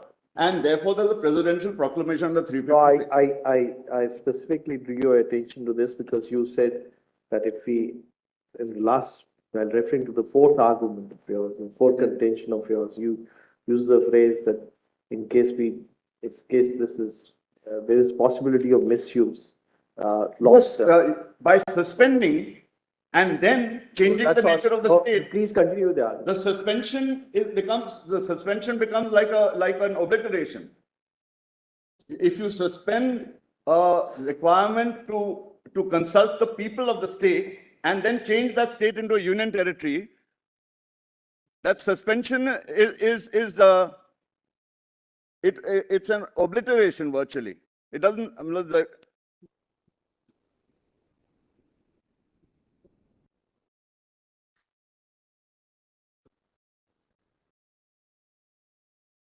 It might not make any difference whether we call it a suspension or so, Mr. Singh, are you approaching it from the perspective of Article 356, that the power under Article 356 cannot be used to achieve these ends, such as the suspension? I mean, how are you further exploring the point? Yeah, unless this was in furtherance of the object of 356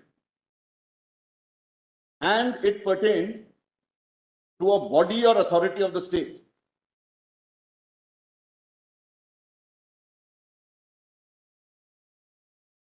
Here, the suspension is of a constitutional provision which deals with consultation with the representative body of the state, which is the legislature of the state, the legislative assembly of the state.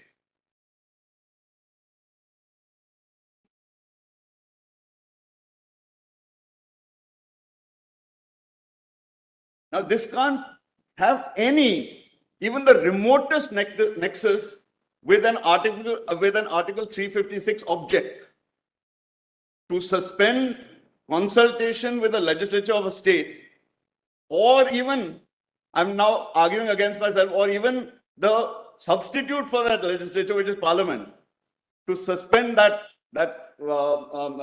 consultation altogether, can't have any nexus with the object of 356. 356 is for the purpose of, because the constitution hasn't been working in that state, or the state isn't able to be governed as per the constitution, and therefore there's a temporary suspension.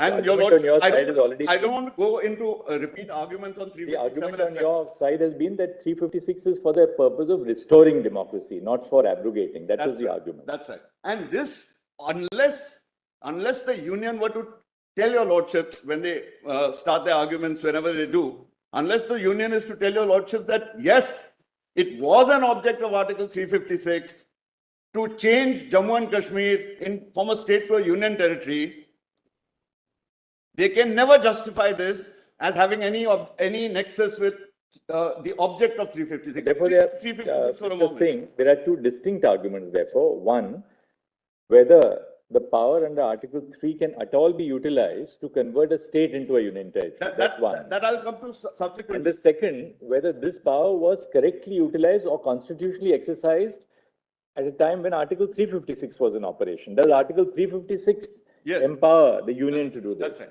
But there are two different areas which we would like to hear from you very briefly. I'm very grateful to my Lord the Chief Justice, but this is one step before that. I'm saying that if you read, it says, make such incidental and consequential provisions as appear to the President to be necessary or desirable for giving effect to the objects of the proclamation, including provisions for suspending in whole or in part the operations of any provisions of this constitution relating to any body or authority of the state. So my argument here is, one, such the para C2 can never even remotely be for giving effect to the objects of the proclamation.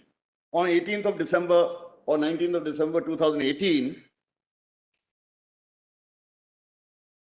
the object of the proclamation was not for changing the status of Jammu and Kashmir.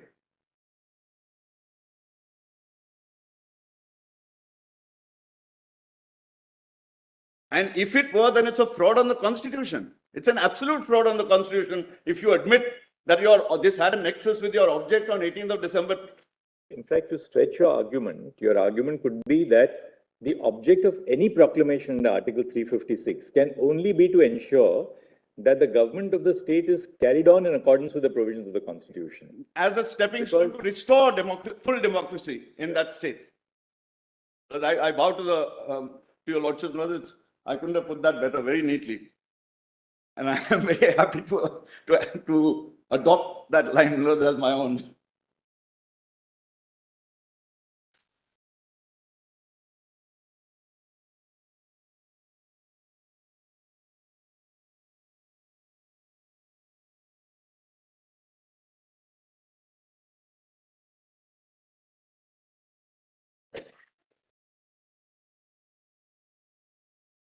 Now, in this behalf, if your lordship will state away, I'll rather than take your lordships into Bomai, in my Lord's Honorable Chief Justice's judgment in opinion in Krishna Kumar Singh, if my lords are kind enough just to see that what is the judicial scrutiny required on a proclamation, presidential proclamation, volume 21 of the case law compilation.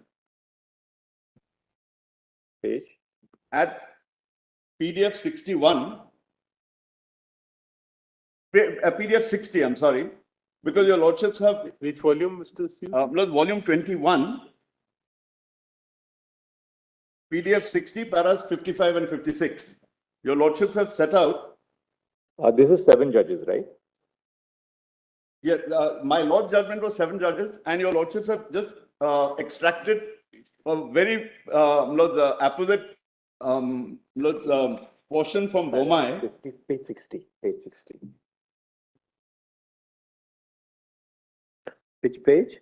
PDF 60 in volume 21 of the case law compilation. Your lordships have it? This one.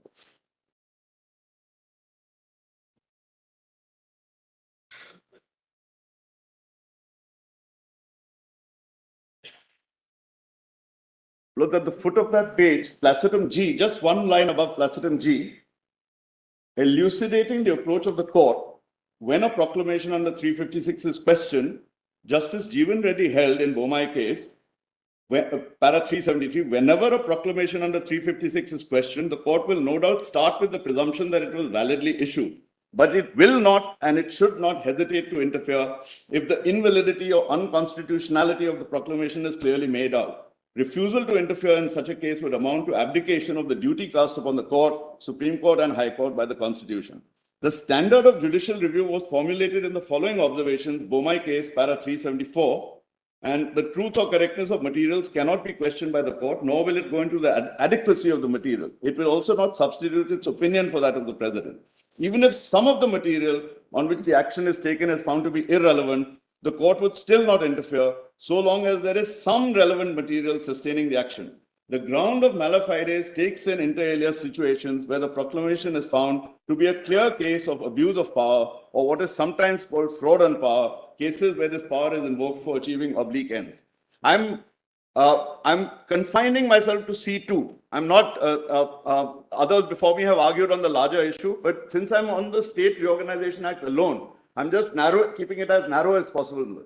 C2, I submit, is clearly beyond the purview of the 356, and except for revealing the underlying intention of that proclamation, it does nothing more. C2. Nonetheless, in Rameshwar Prasad, a constitutional Chief Justice Sabharwal, then speaking for the bench in Rameshwar Prasad, at volume 3,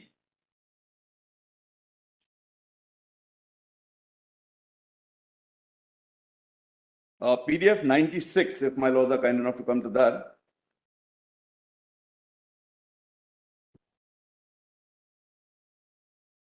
Actually, PDF 95. But, Mr. Singh, is the conversion of the state into a union territory, is it severable from the abrogation of 370 itself? Yes, yes, it is. It is. The two are completely separate. Here, what has happened is that are relying on Article 3. They have by passing a simple law, simple parliamentary law under Article 3, a State Reorganization Act was passed.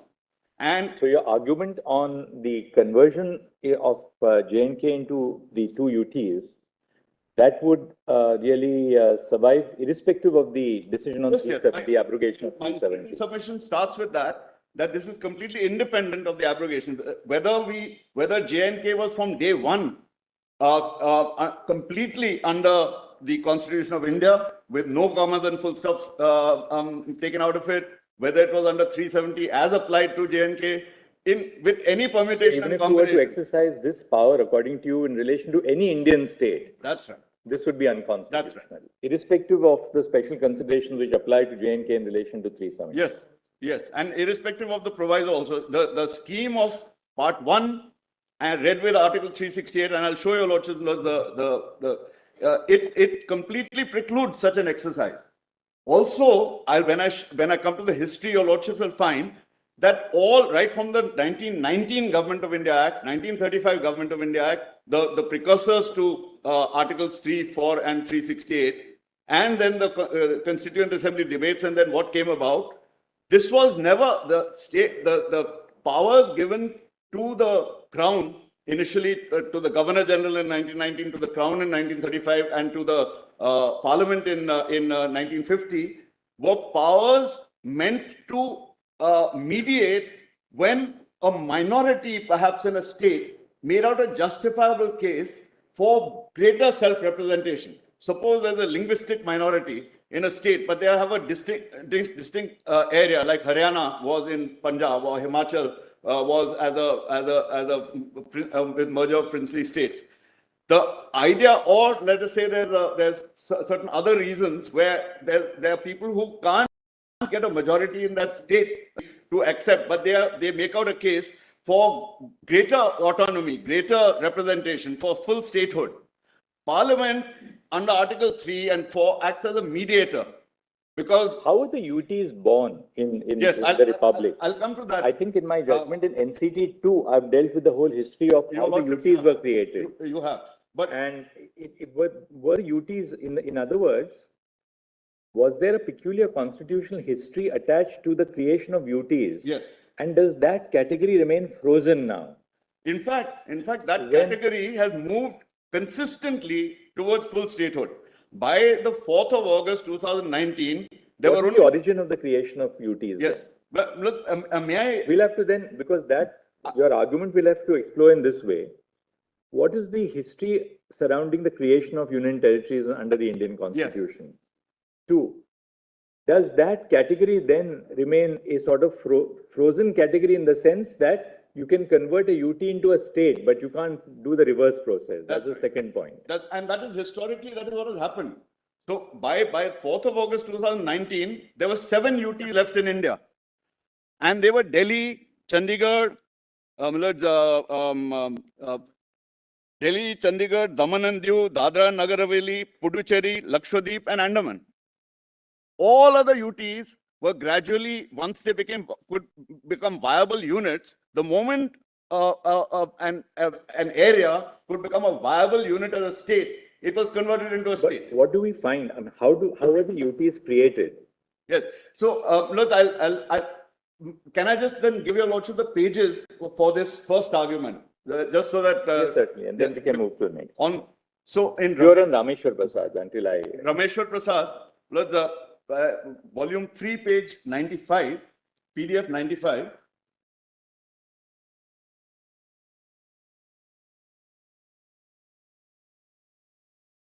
Para 96.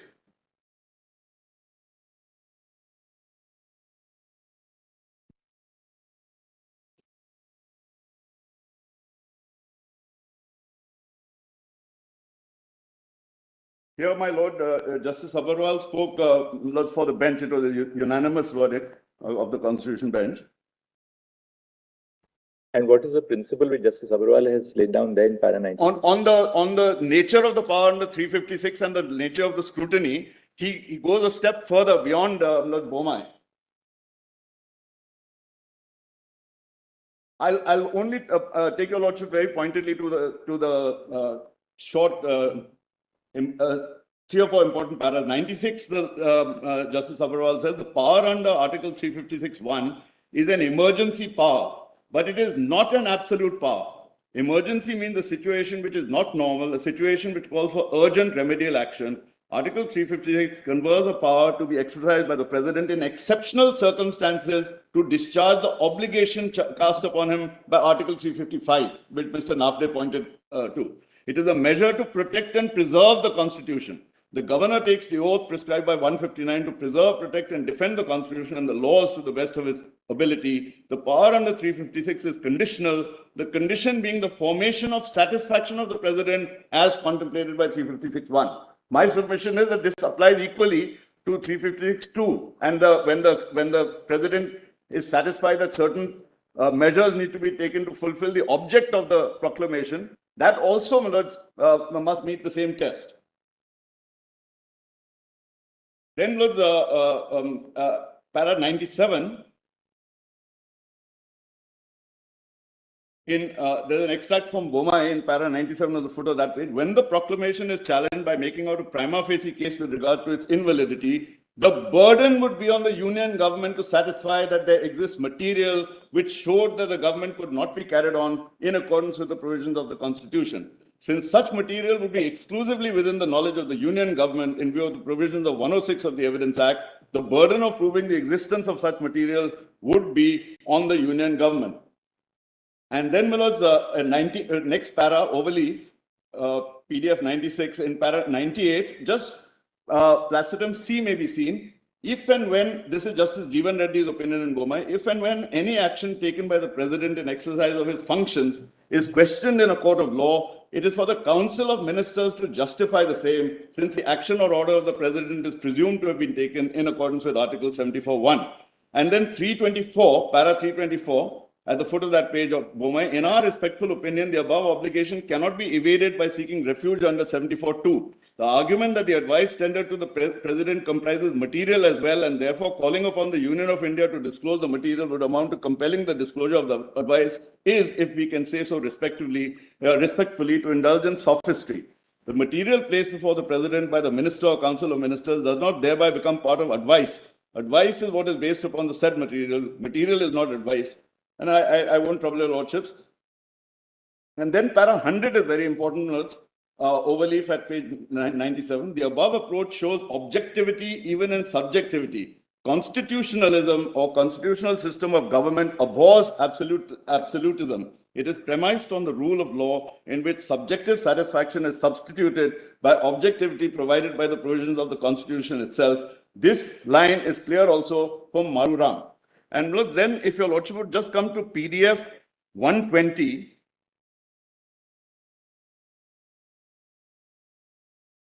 PDF 120, paras 138 and 140, they're very short paras.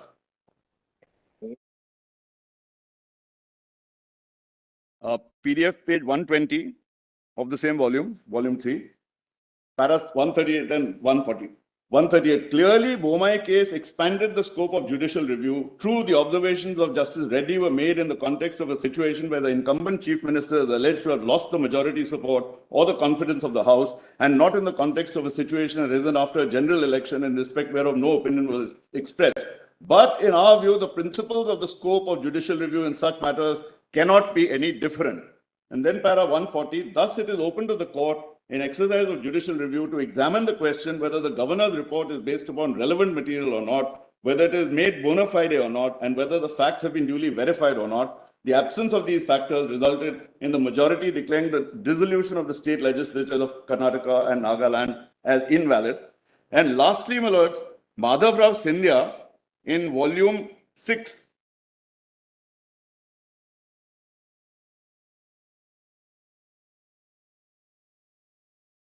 Volume 6, PDF 457.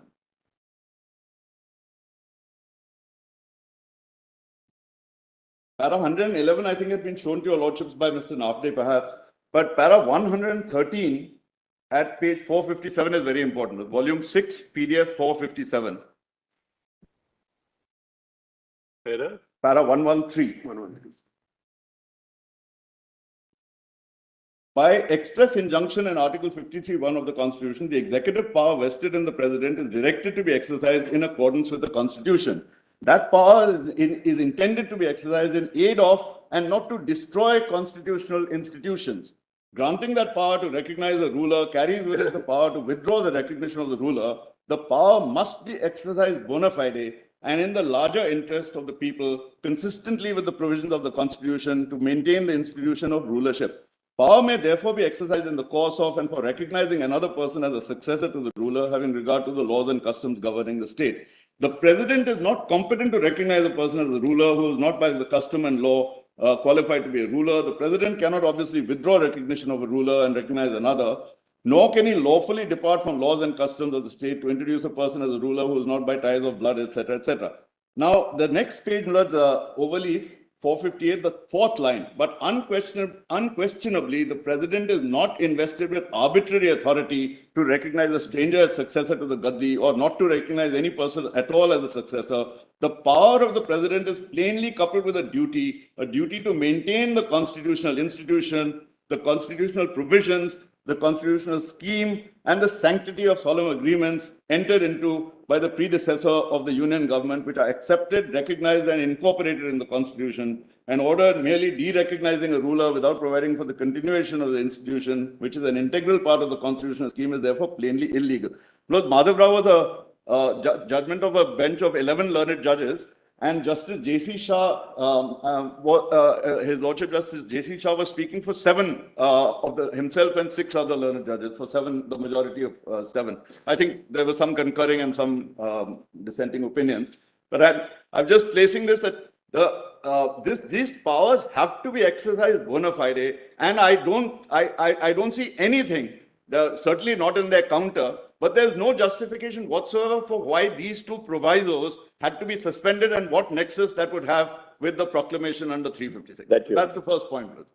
Now, may I just skip over the second point, that timeline? I'll come back to that. I've made just a one-pager where I set out that timeline. I can come back to that since the question fell from my lords about the background to union territories and how they came about and so on, and what is their status in the constitutional scheme. Yeah. So this is if your lordships are kind enough to see what happened, I'll just summarize it and I'll take your lordship straight to the relevant provisions. 1905, Lord Curzon, my lords, split the province of Bengal. This was done unilaterally as a Governor General. That led to the partition or bifurcation of Bengal, led to a tremendous backlash against the British Raj. And there were huge protests, a lot of killings, etc., etc. And ultimately in 1911, Lord Hardinge was compelled to rescind that move and restore Bengal as one province. Now, this experience led to a declaration by the British Parliament on 20th of August 1917 to devolve greater power on India and particularly on the provinces of India and the representatives of the people in those provinces. And this, your lordships will find, the declaration by Parliament led to the 1919 Act, the Government of India Act 1919, which specifically provided for the original precursor to Article 3. So the 1919 Act, along with that declaration, your lordship will find, volume 18 of the documents, and it's that proclamation, that declaration is very important, Lords, and as also the preamble to the 1919 Act. Volume 18, page 14, PDF 14, is the declaration of 20th August 1917. Volume 18, page. Volume 18, PDF 14 is the declaration of 1917, 20th August 1917. It's very short. May I read it, please? The policy of His Majesty's government with which the Government of India and complete accord. Have you got it? Page 14. I'm so sorry. Volume 18. The Government of India Act 1919, right? Yes. We have section 3 there, 3.1. Yes, but the declaration is at PDF 14. The declaration of 20th August 1917. No, that's not at page 14. Page 14 is the Government of India Act. Volume 18 looks PDF 14. No. That's 10849, which is the page you're getting. 10835. Oh, 10835. Right. Yes, I don't know why my PDF. Oh, there must have been an earlier version. I'm so sorry. 10835. Does anybody have the correct page? 53. What page is it? I had it at PDF 14 because that was what was given to us. 10835. The declaration 20th of of August PDF. Declaration of 20th August 1917. the PDF. It starts with the policy of His Majesty's government with which the Government of India are in complete accord.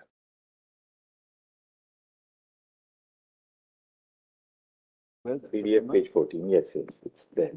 We all have it as PDF 14. I think that Yes, 835, right? It's 10835. 10835.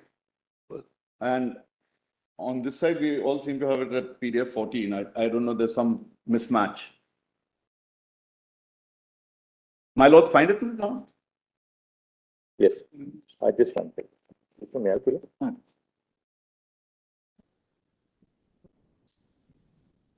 Yes. look, this is from extracted, this entire book is here in this volume, which is the Working Constitution in India by S.M. Bose, the 1921 publication. Yes. The policy Yeah, of His just one second, Majesty's that's government, okay. with which the government Just of one, India. Mr. 1 second.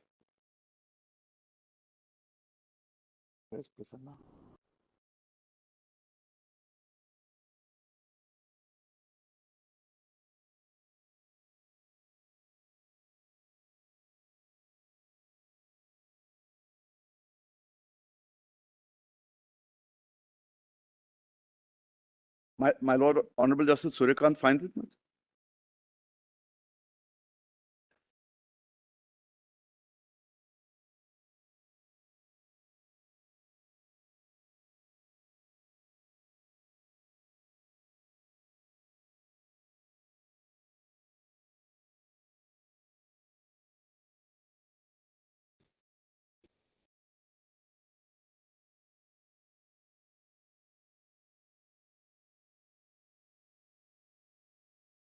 We're going to have a problem with PDF 58 also by the section.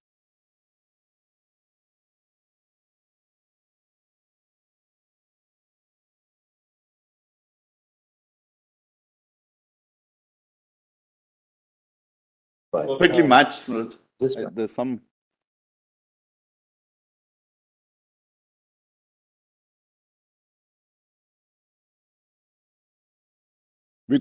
I could hand up an iPad if for my Lord.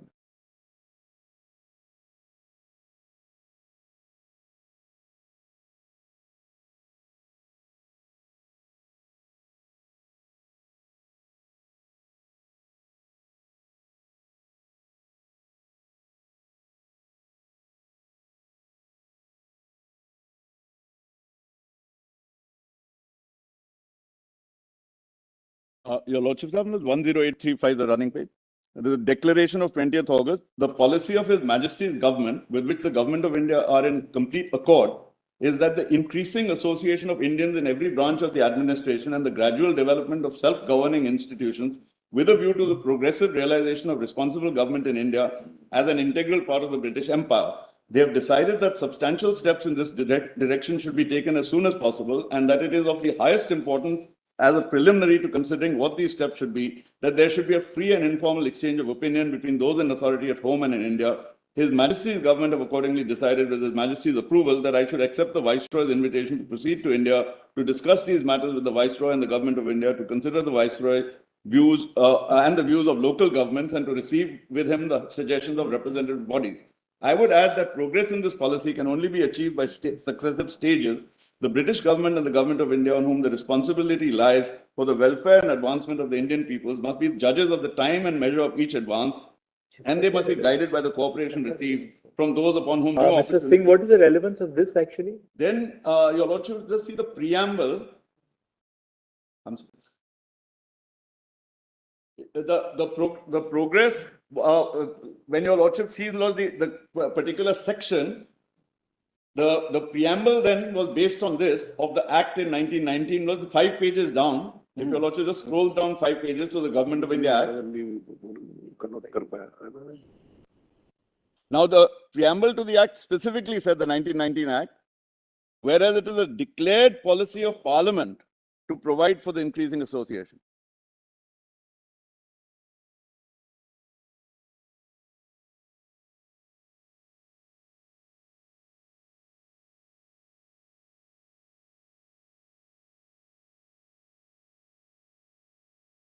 So, based on this same declaration,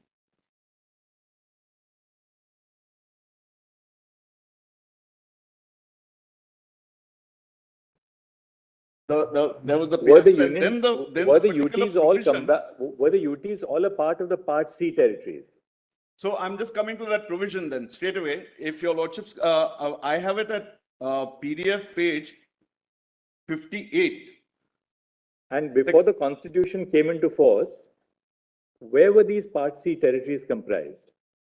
Yeah. So there They were the Chief Commissioner's provinces. Yes, that's right. So there were the governor's provinces became Part A states. The Governor General and then later the governor. So Bombay province, Madras province, Calcutta, Fort William, etc., became the Part A states.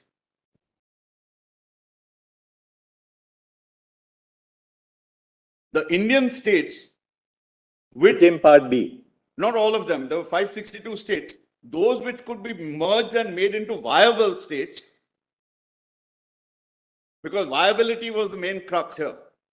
But J&K was also a Part B state. That's right. So those which were viable as states, all Indian states which were viable either standing as they stood or by merger, became Part B states. Those which were Now, in the Government of where India Act, what was the classification of the territories in the Government of India Act? yeah, that in the Government of India Act, there were governors' provinces, there were chief commissioners' provinces, and I'll just show that. So we must look at what was the position in the Government of India Act, That's right. how that transformed into the Constitution. Yes. So that will give us an idea of how the Union territories were created. Yes. And in fact, in the The Union Constitution, territories came into being. One thing is very clear, the Union territories came into being with the 7th Amendment in Seventh Amendment. 1956. so in the 7th That Amendment, abrogated the distinction between Part A, Part B and Part C states and the Part D territories, yes, and then brought the entirety of India into the states and the Union territories. Union territory. Now, so I'll just show your lordship the progression. So if your lordship sees here, please come straight away to PDF 58, which would be in this same volume. It's 10879 running page, Page 58. but your 58 won't match because 14 wasn't matching. Could your lordship tell me what was your equivalent PDF for 14?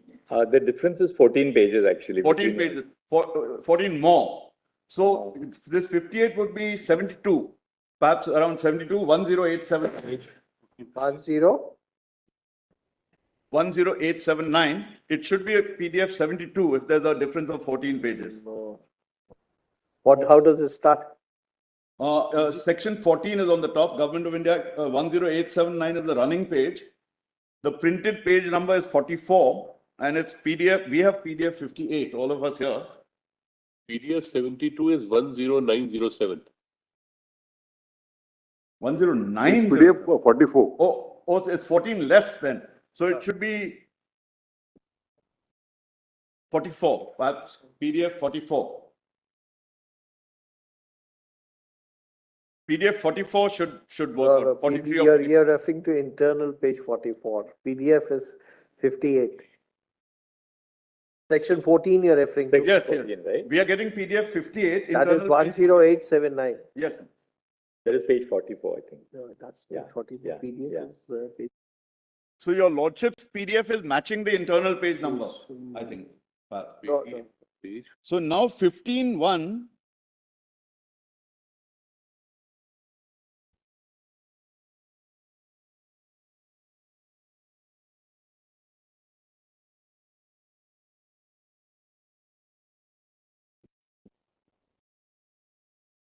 Which page?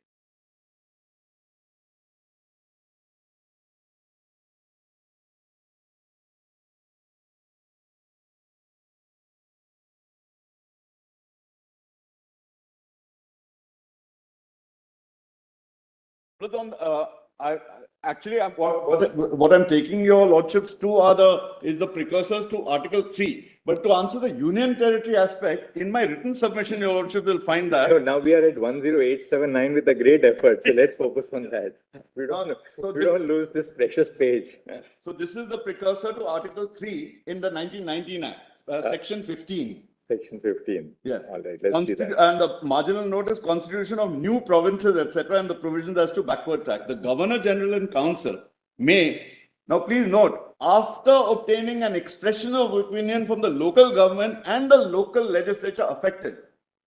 This is why I was reading that preamble and the declaration of the King, His Majesty.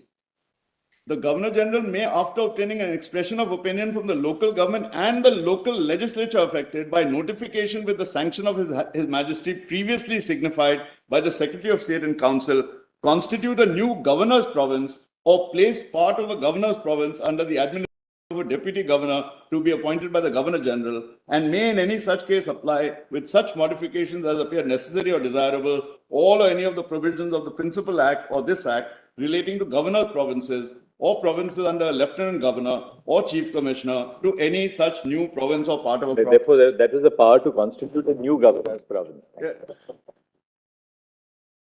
Yes. And then subsection 2 deals with backward tracks. We are not concerned with that. This was then carried forward in section 290 of the 1935 Act. Where is that? That your lordships will find. Look, I'm sorry, in this, could your lordship just read the footnote to this? Section 15, there's a footnote of the committee report, which is very important. This is in the whole thing of self-governance. The footnote is on the next page. For constituting, the committee have two observations to make on the working of this clause. On the one hand, they do not think that any change in the boundaries of a province should be made without due consideration of the views of the legislative council of the province.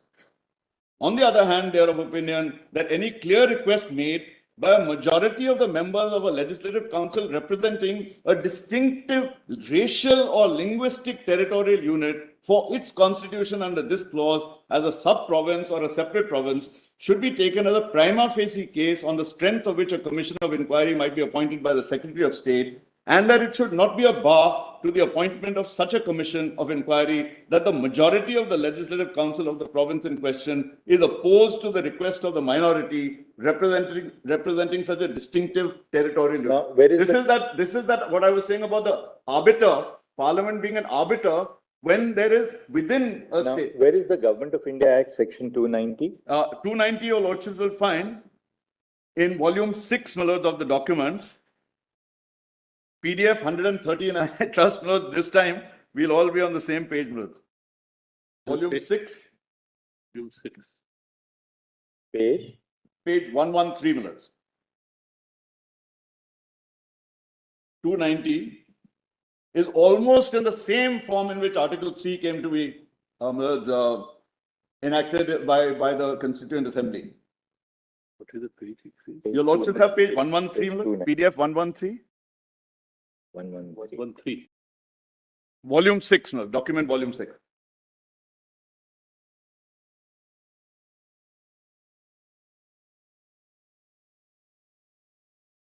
$290. Creation of new provinces and alteration of boundaries of provinces. Which is the, and how are the provinces distributed under the Government of India Act, actually?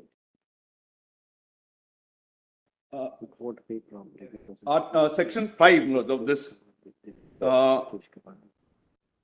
Yeah. 5, refer to?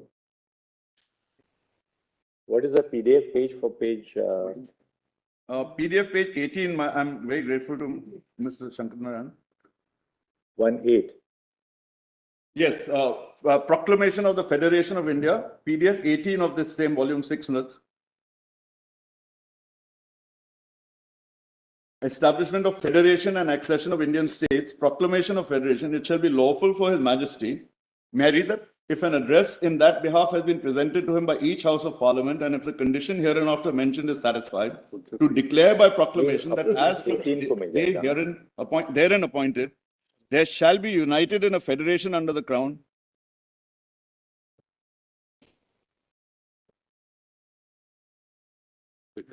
No, but it's kind of important because it says it shall comprise of the provinces, hereinafter called the governor's provinces, and the Indian states which have acceded or may thereafter accede to the federation.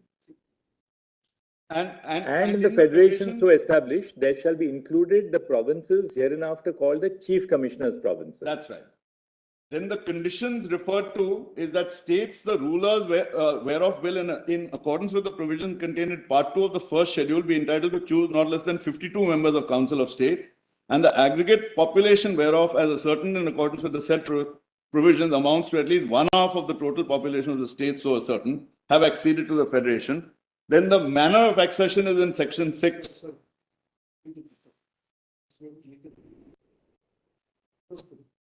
And the footnote notes to section 5. It says section 5 was substituted as follows. This is not the after 15th August 1947. I think this was in 1948. This is important. Government of India Act was. So with the Indian Independence Act, we got the governor's provinces, the chief commissioner's provinces, the Indian states in the manner hereinafter provided, and any other areas that may be with the consent of the dominion included in that dominion. Yes, and this was not under the Indian Independence Act. This was an amendment to the Government of India Act 1935. Right. Following the Indian Independence. Following the Indian Independence Act, absolutely. Because till then it was only the British Parliament which could enact the law. After 15th August 1947, the amendments were made by the in the Dominion by the Dominion. Now, were the chief commissioners' provinces is referred to in any schedule to the Government of India Act or no? Chief Commissioner provinces, no, I think it's in the 1919 Act, but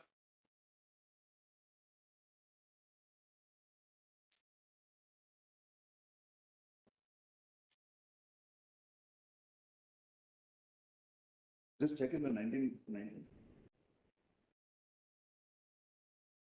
Just check it. Page? Page 49. Oh, of this very thing? Oh, I'm very grateful. Part 4, the Chief Commissioner provinces, correct. At PDF 49, my lord, section 94 onwards.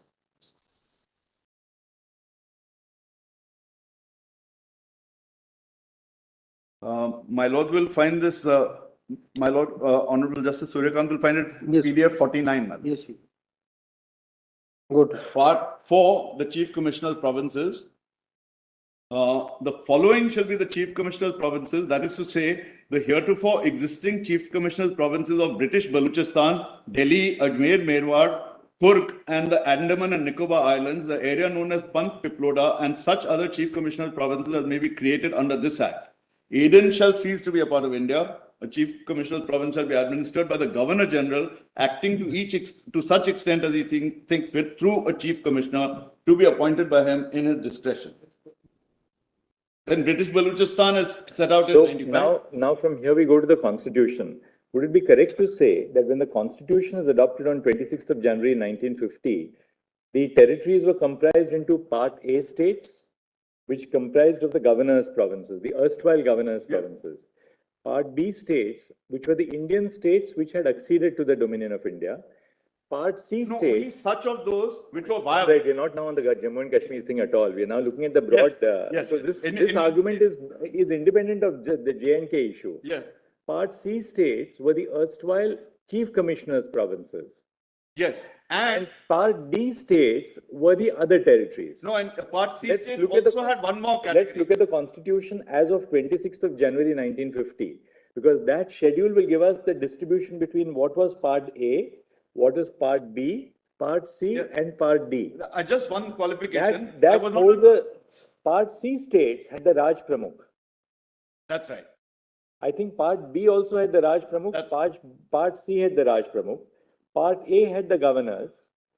That's right. And that continued from 1950 to 1956. That's right. 56, following the Fazal Ali Commission, everything is abrogated and you just have states and union territories. That's right. But just one small qualification. Part C states also included Indian states which were not able to be merged into a viable unit. So, for instance, Himachal Pradesh was consisting of 30 Indian states, 30 small Indian states. But because the province of Punjab, the governor state of Punjab came almost to the edge of Shimla at that time, there were hill areas of Punjab, and they automatically went as a part A state. So Himachal Pradesh, with its 30 states acceding and merging into it, still was not viable. So it was a Part C state, though it was Indian states, but Part C. So there were several such cases of those which were not viable as independent statehood at that point in time. It became a Part C state. It became a union territory in 1956. Then in 1966, when Punjab demanded a Punjabi Suba, and there was a huge movement and agitation, etc.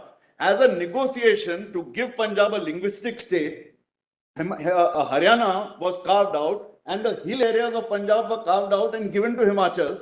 It still continued temporarily as a UT, and in 1971 it was made into a full state. Now, do we have the constitution, just to complete the whole exercise? Yeah. The constitution as of 26 January 1950, where is that? Yeah. Yeah, they can put it on the screen. All right, they'll put it on the screen actually. If your lordships, in the meantime, may I just very quickly take your lordship to my written submission, a very brief thing on how this transition took place, page 468 of my written submission. So, Mr. C, you're saying at the time when Punjab, the division of Punjab took place, there were two union territories. Himachal Pradesh was carved out as a union, And Chandigarh, and Chandigarh was carved because out. because of the, Correct. There were two union That's territories right. which are carved out. that's right. That's right. Absolutely, your lordships are right. In fact, this is all in my note, but, even in the written submission. But the point here is, right from the 1919 Act, the progression has been consistently and continuously towards greater self-governance, and greater self-governance in the form of full statehood. We are only on the, today, for that, the question is legality of that order in terms of Article 3. That's right. That's right. So, but the context in which the reading that I would seek to persuade your lordships to adopt is one which would be consistent with that objective of greater self-governance. When we read Article 3 as opposed to Article 368, that greater self-governance and the move that, because keep in mind that barring these small, unviable or special status union territories, Delhi, Chandigarh, Andaman and Nicobar, Dadra and Nagar Haveli, etc., by 4th of August 2019, there were only 7 union territories left in India. And the 7 were Delhi, Chandigarh, Andaman and Nicobar, Dadra and Nagar Haveli, Daman and Diu, and Puducherry and Puducherry. These were the 7 union territories left. All others were merged or amalgamated. Now see what they have put up on, it's very interesting. Part A, this is on the date of the constitution. Part A states are basically 9 states. Assam, Bihar, Bombay, Madhya Pradesh, Madras, Orissa, Punjab, United Provinces and West Bengal. That's right. Now let's see part B, thoda sa scroll kar lijiye. Part B. We get this. ये कहाँ से मिला आपको? Part, अच्छा, गोपाल के. part B states, Now part B are Hyderabad, Jammu and Kashmir, Madhya Bharat, Mysore, Patiala and the East Punjab states, that's the PEPSU, Patiala and East Punjab States Union, Rajasthan, Saurashtra, Travancore, Cochin and Vindhya Pradesh. right.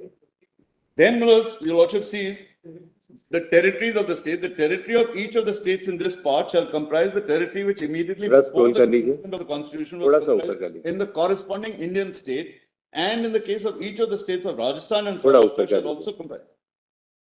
Jammu and Kashmir का territory देख लेते हैं क्या है. थोड़ा सा ऊपर कर लीजिए. और जाइए ऊपर. थोड़ा नीचे. नहीं, ऊपर ऊपर.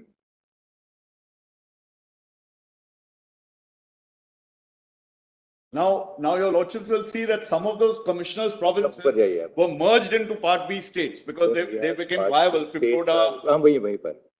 Ajmer, Bhopal, Bilaspur, Cooch Behar, Coorg, Delhi, Himachal Pradesh, Kutch, Manipur and Tripura. Himachal Pradesh was at that time also, part C में था. was it not included in Punjab? Yeah, It was later on included in Punjab. And ऊपर जाइए थोड़ा सा. Punjab was. And then part now, C. if your lordships come to Part C state, The second paragraph of each of these parts in the schedule describes what they were earlier. If your lordship sees part A, part B, part C, they have explanations below the list. No, it's there, it's yes, part of this. if your lordship just goes below Part B, territories of states, Below the list, these territories, they have for each of the parts. the territory. Now, the second explanation there describes where they came from.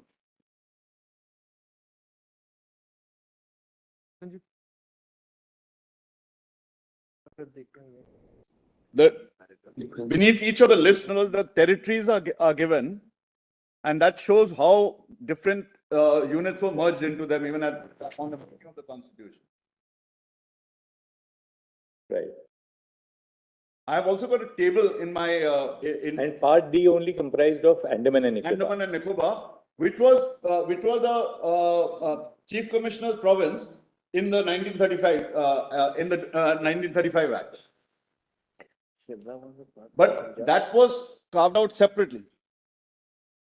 of Ladakh as a UT and the change of status from a state to a UT of Jammu and Kashmir. Yes, Vinod. Both aspects. Both. First of all, just the conversion of a state into a union territory, I submit, is only if at all it could be done. I submit it violates the basic structures. It can't even be done under Article 368. But if at all it could be done only under Article 368 because it clearly impinges on at least 6 or 7 provisions in the proviso. So it would require both the special majority and ratification by more than the legislatures of more than 50% of the states to convert a state into a union territory, and I'll make good that submission. Therefore, I refer to two different things. Carving, the change of status is one, and suppose Jammu and Kashmir assembly status was maintained and only UT was carved out, then what would be argued? Even so, Manoj, the submission really is that for Ladakh and for Jammu and Kashmir, the exercise which has been done is one which is clearly beyond the purview of Article 3. It was not permissible under Article 3 at all, even if it had been rightly done. I'll show from the timeline that it's actually not even done as per Article 3. But assuming it were rightly done under Article 3, this is not the scope of the power of Article 3. When I take your lordships through the provisions of the Constitution, your lordship will see Article 295, Article 294, etc. A state comes with property or lands, property, consolidated fund, rights, contracts, right to raise money. It has absolutely sacrosanct powers under Article 73, read with Article 162. The executive powers, the legislative powers. Your 1 hour, how long would you now take? Look, I'll try to be as brief as possible. I think it will take about an hour or so. No. 1 hour, no, Mr. Look, can't be 1 hour. Can't be. I'll tell you also, this is what I'm arguing is something nobody else has argued, but the main thing here is we are saying that regardless of what is the point of this chart then? Look, independent. You're supposed to have a kind of arguing discussion. Look, in 1 hour you take 2 hours, then this schedule means nothing. Look, I acceded to your lordship wishes and I confined myself from day one. I adopted other people's arguments. I'm not touching on 370 at all. I'm saying that and if at any stage your lordship feel that I'm going beyond the purview of there are certain 4 or 5 points which I outlined at the beginning. You've made your 4 points, but you have made your 4 points now, and your argument really is this: that look, insofar as they're twofold, you cannot convert an area which is comprised in a state into a union territory. Now we have seen the history of the creation of the union territories. Yes. Because when you create a union territory, we've also, people who have preceded you, they have said that, look, the whole essence of a state is democracy. You have a legislature, you have elections, you have converted it into a union territory which has no legislature, which has no elections over the past 4 years. Therefore, that's one aspect. The second aspect, and the large bulk of the second aspect of your submission without a legislature. The second aspect of your submission is that you can't use the Article 356 power to suspend the 2 provisos to Article 3 and then use that to complete the process of conversion of these states into. So these are the 2 key areas, really. I think we can give you another 10 minutes. I'll go with, no, I won't be able to do it in 10 minutes. And I think your lordship will perhaps accept my submission. Actually, Mr. Singh, everybody has argued this point also before. Just that. I will not repeat a single argument that anybody has made. I'll take your lordship very. 3 to 3:15. We'll give you 15 minutes, I think. I'll go as quickly as I can. Minutes and that's it. Now, I don't think I'll be able to do that. No, then Mr. Singh, advisor. I'll go very quickly. No, I will not take extra time on anything. I'll just go point wise and place the because relevant pages. tomorrow they have to start arguing. between all of you, we decide now, we'll give you a little more time, but it'll cut into somebody else's time. So who that person is, you please decide for yourself. No, I think that, that may not be proper in this case. No, delimitation, for instance, we are not concerned with delimitation here. Delimitation is not an issue in these petitions. So we have to now, the delimitation argument, Dr. No, I'm It's not arguing on delimitation. No, that what we are trying to say is that at lunch, you reorganize the time between yourselves because delimitation will not arise at all in this. I think your lordship may need to give us a little bit of time tomorrow, a little bit of time. No. We'll conclude today of all this side, yes.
Mr. Singh, one request. I'll tell you why we were trying to put a little time limit now. With all the hard work which has been done by your side, I think, we have reached a point of mental saturation, not fatigue. But mental saturation where we are now, there are questions to be posed to the other side and answers to be required from the other side. Yeah. So in that sense, conscious as we are that if we are putting an end to your argument a little earlier, on the reorganization, we'll bear that in mind so that when they respond and it comes to the rejoinder, we'll give you a little more time in the rejoinder because then you will have to really deal with what their defense is. Yeah. Because broadly, reorganization was argued before you also, though you put it in a different way. We have seen the provisions now. We would now like to be in a situation where we conclude this part and we sort of, we have questions to the other, to be posed to the other side. We have to demand answers from them. And we're now at a point of the matter where, you want now to move on. That's the only thing. I mean, it shouldn't be misconstrued. Why are we sort of curbing arguments? No, I'm conscious of the anxiety of the court. 6, 7 council lifetime. It is such a matter which has such ramifications. So Yeah. just some kindness from your lordship. Okay. Yes. And leave you. So Yes, Mr. Singh. I'll just summarize the point on the union territory Yes. aspect. I have, in fact, in my written submission, I've got a detailed note on it. I'll just flag that to your lordship. Let me just summarize it, in 3 or 4 sentences. Yes. That's all. So basically, the point is this: that the history of Articles 3 and 4, emanating from the 1919 and 1935 Government of India Acts. Just 1 second, Mr. The history of Articles 3 and 4 emanating from the 1919 and 1935 Government of India Acts shows that the powers to alter boundaries, change names, etc., was always used to increase self-representation and democratic self-government.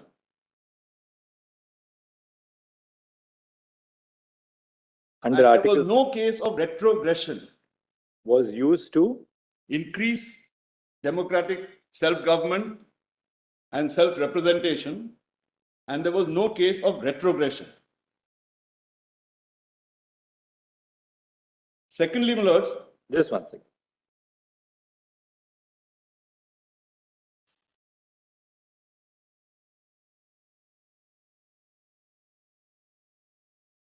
Yes. these powers were always exercised after due democratic consultation with the people of the concerned region, state, or territory.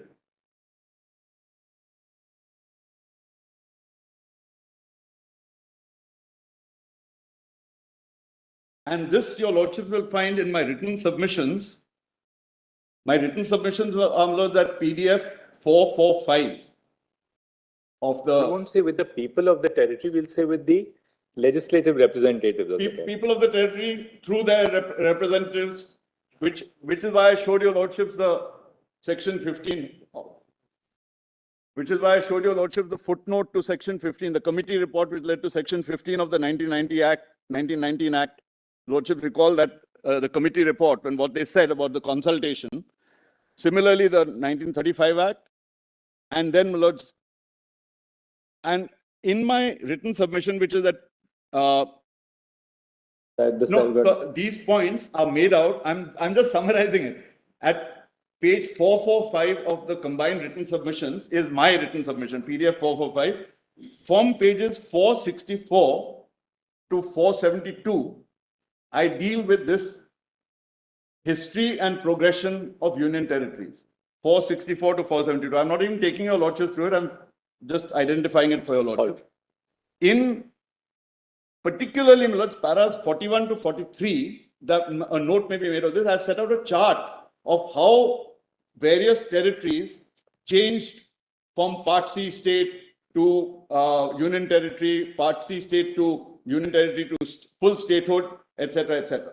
And that's why I was, the way I would sum it up is that when your lordships see Schedule 1 to the Constitution and the section on union territories, my lords will find that today there are only 6. I mean, take away Jammu and Kashmir, because even Dadra and Nagar Haveli and Daman and Diu have been merged into one in 2020.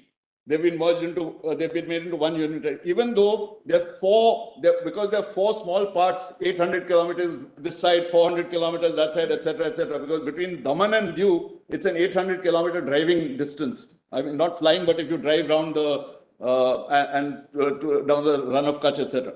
So, so these small non-viable territories have remained, which are not viable as states, have remained as union territories. None others. All have gone in one direction.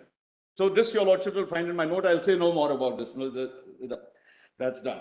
Now coming to the next point, lords, is that 3 and 4 have to be read. First of all, I said that 3 and 4 have to be read as part of part 1. Now, part 1 is very important because your lordships have been showed Article 1 and 2. Article 1 says India shall be a union of states. Article 1 was amended by the 7th Amendment when union territories came to be introduced.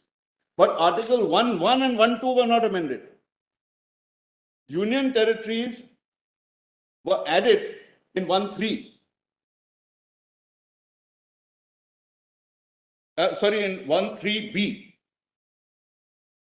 So even while amending in the 7th Amendment, India, that is Bharat, shall be a union of states. The territory, the states and the territories thereof shall be as specified in the first schedule. These were not amended when union territories came into being in the 7th Amendment. What is added is 3. The territory of India shall comprise A, the territories of the states, B, the union territories specified in the first schedule, and C, such other territories. But the basic concept of India, that is Bharat, shall be a union of states, was maintained. Article 2 was maintained as it is. Admission or establishment of new states.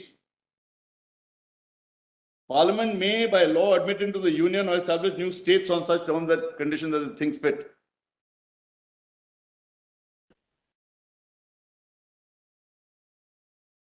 Article 3 was not amended till the 18th Amendment, when those 2 explanations were inserted.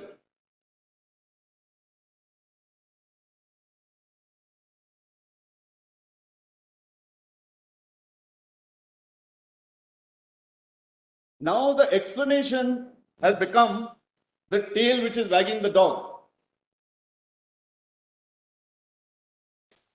And from that it is sought to be contended by the union that because the explanation says for certain portions the state shall include union territory,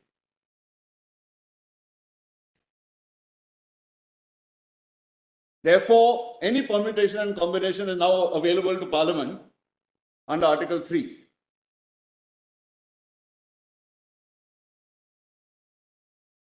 Now,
keeping aside the fact that the two explanations were never extended to Jammu and Kashmir.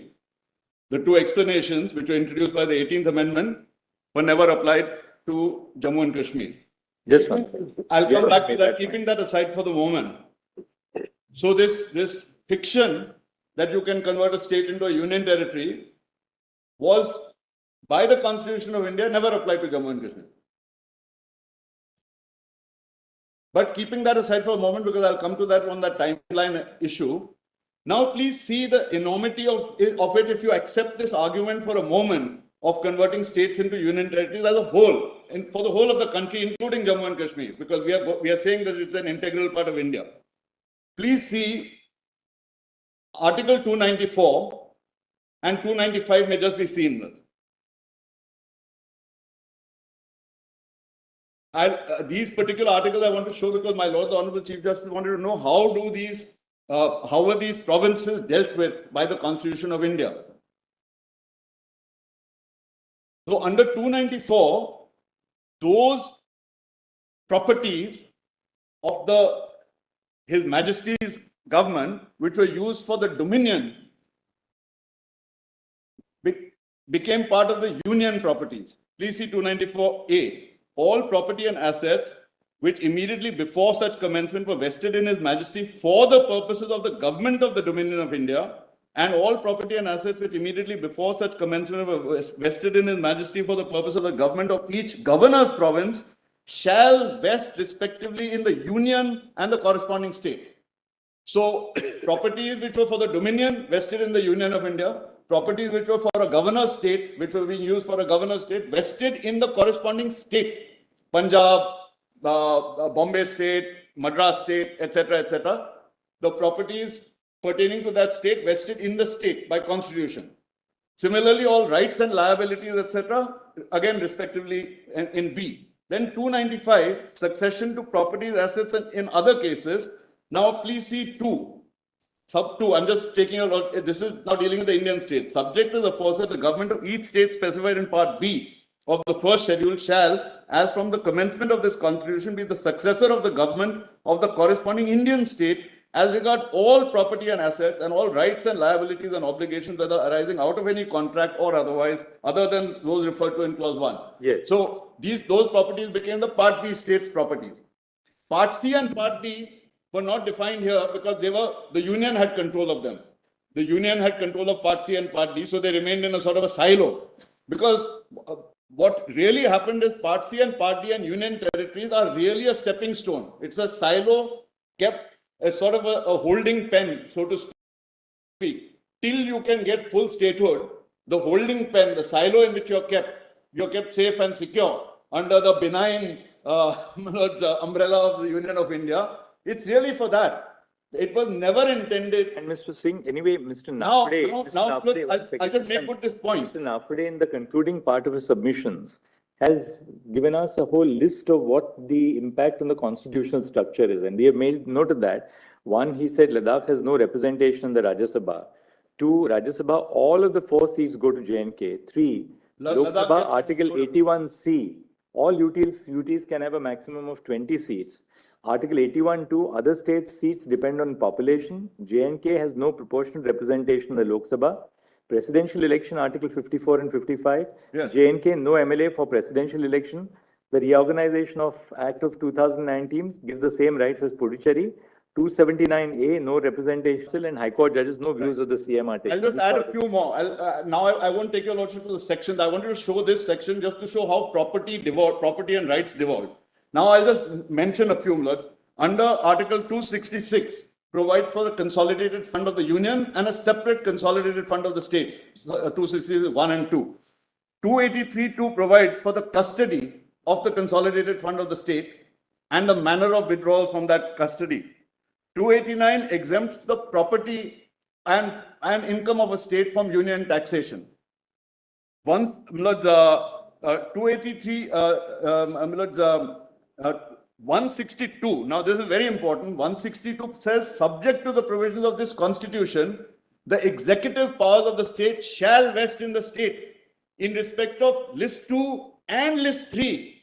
List 3 only if Parliament makes a specific provision by a law to exercise executive powers in respect of some particular provision of list 3, executive powers now I'm talking about, only then to that extent the state will yield executive powers to the union. Otherwise, all executive powers in the state on subjects of list 2 and list 3 are exercised by the state. And this is not subject to a law made by parliament. This is subject to the provisions of this constitution. The reason it is subject is that 256, 257 are a qualifier on 162. 256, 257 is where the union, for purposes of defense, etc., can encroach to some extent on the powers of the state. 73 is the concomitant executive powers of the union. 73 has a, please just see that, 73 has a specific provision which says the union shall not exercise any of the powers of the state. 73, subject to the provisions of this constitution, again, not by law, the executive power of the union shall extend to matters with respect to which parliament has the power to make laws and to the exercise of such rights, authority and jurisdiction. The proviso. Now, proviso, provided that the executive power referred to in subclause A shall not, save as expressly provided in this constitution or in any law made by parliament, extend in any state to matters with respect to which the legislature of the state has also powers to make law. The proviso to 73 and the proviso to 162 are mirror images. Mirror images, mirror images. Because So, the executive power of the state also extends to laws, to concurrent field subjects, that's right. and including any law made by parliament in the concurrent list, unless parliament expressly reserves the power to the union government. That's right. That's right. Absolutely right. Then verse 293 further clarifies that the executive power of the state extends to domestic borrowings against the consolidated fund of the state. So there's a specific constitutional power of that. 298 extends the executive power of the state to carrying on trade or business, acquiring properties, etc. All right, Mr. Singh. And then 246 and the lists. Yes. Now, by a simple expedient of a simple ordinary majority under Article 3, all these constitutional rights, many of which are directly part of the basic structure of the Constitution, are wiped out. So, the theory is... Point is taken, Mr. Singh. No, this has been dealt with by your lordship, fortunately, and I want to just place that. Following, if your lordships are kind enough just to see the judgment of a constitution bench in Shankari. Where's that one? All this word.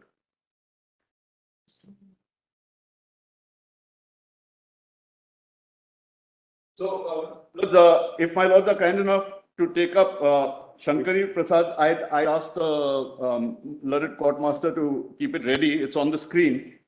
This is AR 1951 SC 458, and His Lordship Justice Patanjali Shastri, speaking for the bench, spoke of harmonious interpretation of the different modes of amendment under the Constitution. If your Lordships come to para 6,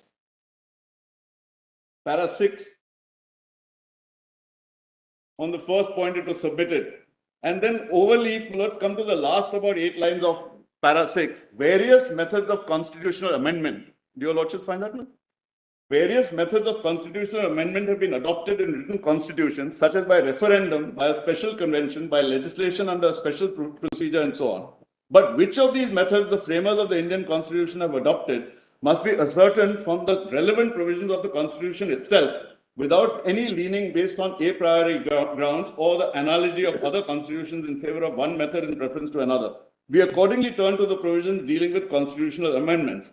Now, the Constitution provides for 3 classes of amendments of its provisions. First, those that can be effected by a bare majority, such as that required for the passing of any ordinary law. The amendments contemplated in Articles 4, 169 and 240 fall within this class, and they are specifically excluded from the purview of Article 368.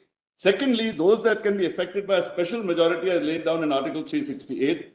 All constitutional amendments other than those referred to above come within this category and must be effected by a majority of the total membership of each house, as well as by a majority of not less than 2/3 of the members of that house present and voting. And thirdly, those that require, in addition to the special majority above mentioned, ratification by resolutions passed by not less than 1/2 of the states specified in Part A and Part B of the first schedule, This class comprises amendments that seek to make any change in the provisions referred to in the proviso to Article 368. This is what my learned friend Mr. Nafde highlighted, some of those provisions which directly fall within A to E of the proviso.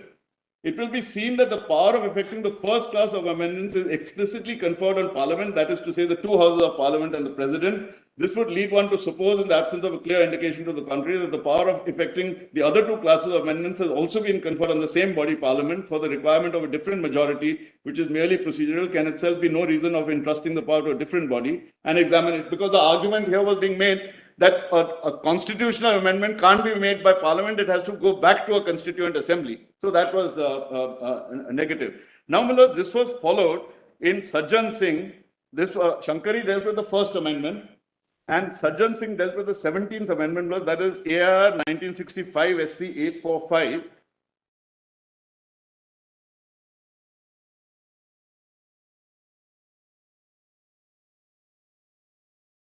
And para 7, 8, please just see the first 4 lines of para 7, Sajjan Singh. In our opinion, my lord, have that?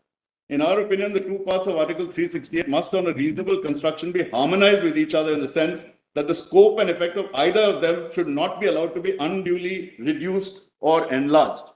Then in para 8, milords, about line 7 from the top, in other words, in construing both the parts of Article 368, the rule of harmonious construction requires that if the direct effect of the amendment of fundamental rights is to make a substantial inroad on the High Court's powers under Article 226, it would become necessary to consider whether the proviso would cover such a case or not. If the effect of the amendment made in the fundamental rights on the powers of the High Courts prescribed by 226 is indirect, incidental, or is otherwise of an insignificant order, it may be that the proviso will not apply. In other words, you have to harmonize these two provisions, and if it is substantially falling within, impinging on those A to E of the proviso, then you have to follow the greater. Then come to para 30, milords, of this. So we'll see that, Mr. Singh. This is well settled. We'll have a look at it. Very well. I only want to point out para 30, milords, because para 30 deals with Article 4 directly. So I would request your lordship, para 30. Incidentally, we may also refer to the fact that the constitution makers had taken the precaution to indicate that some amendments should not be treated as amendments of the Constitution for the purpose of Article 368. Take, for instance, Article 4.2, which deals with law made by virtue of Article 4.1. Article 4.2 provides that no such law shall be deemed to be an amendment of the Constitution for the purposes of Article 368. Similarly, Article 169.3 provides that any law in respect of the amendment of the existing legislative apparatus by the abolition or creation of legislative councils in states shall not be deemed to be an amendment of the Constitution for the purposes of 368. In other words, laws falling within the purview of Articles 4.2 and 169.3 need not be passed subject to the restrictions imposed by Article 368, even though in effect they may amount to the amendment of the relevant provisions of the Constitution. So they say that these provisions have to be read harmoniously, as in the Shankari, and they are exempted. But the exemption can't mean that you completely efface if you are falling within 368, to efface, my lord, the provisions there. Now, as it happens, my lord, this is, if your lordship just goes very quickly, my lord, to the Constituent Assembly debate for a moment, I just want to show your lordship Dr. Ambedkar on this, his speech on this very same provision, and why this ascending power of amendment, and how it has to, each one has to apply only in their limited sphere. So if your lordship sees volume 8 of the documents,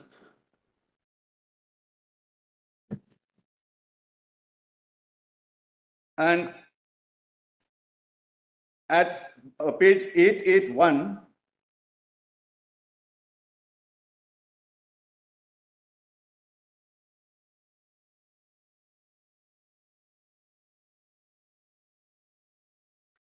this is Dr. Ambedkar's speech, begins at the previous page 880,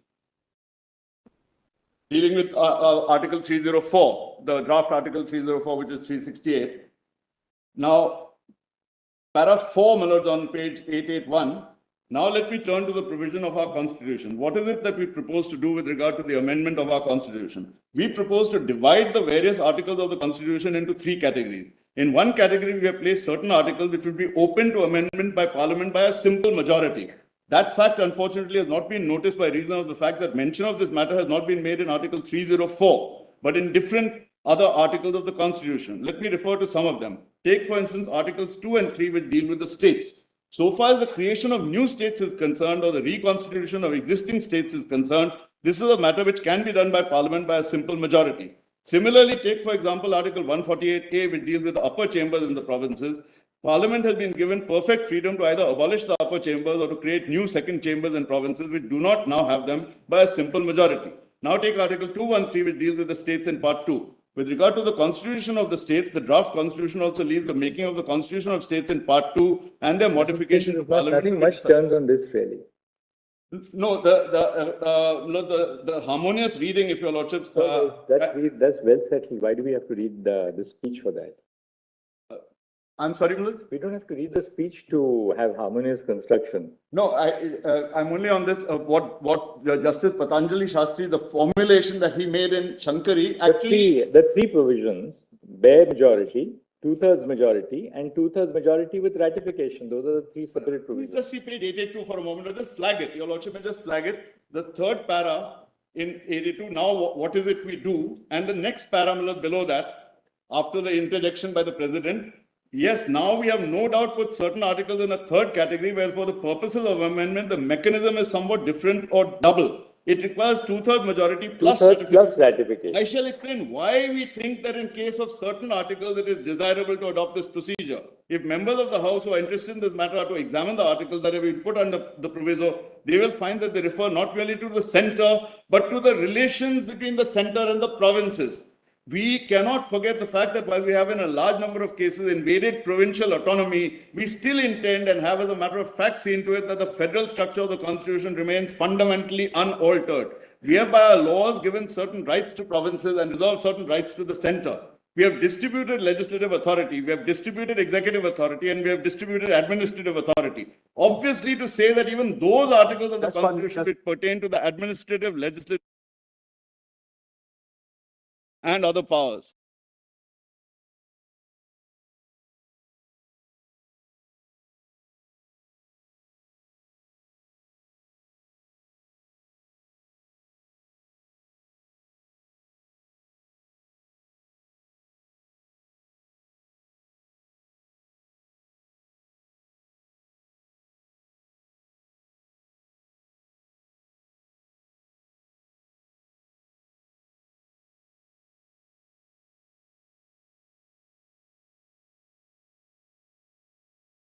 It 28283. It's very important because it specifically deals with 73 and 162, the articles which were 60 and 142.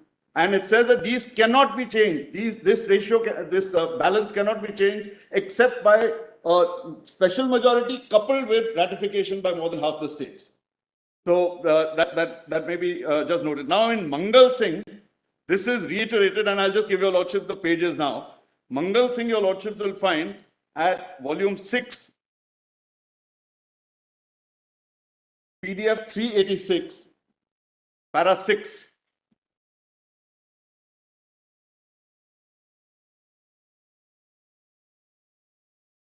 Yes. And in State of Himachal Pradesh versus Union of India, volume 14, PDF 776. Volume number? 40. Volume 14, PDF 776, para 93. And this is very important, Lord, if I can just draw your lordship's attention to it. Specifically, the Supreme Court held, my lords, in this judgment, what is not permissible under, my lords, Article 3 and 4. If your lordships are kind enough just to turn to volume 14, page 776.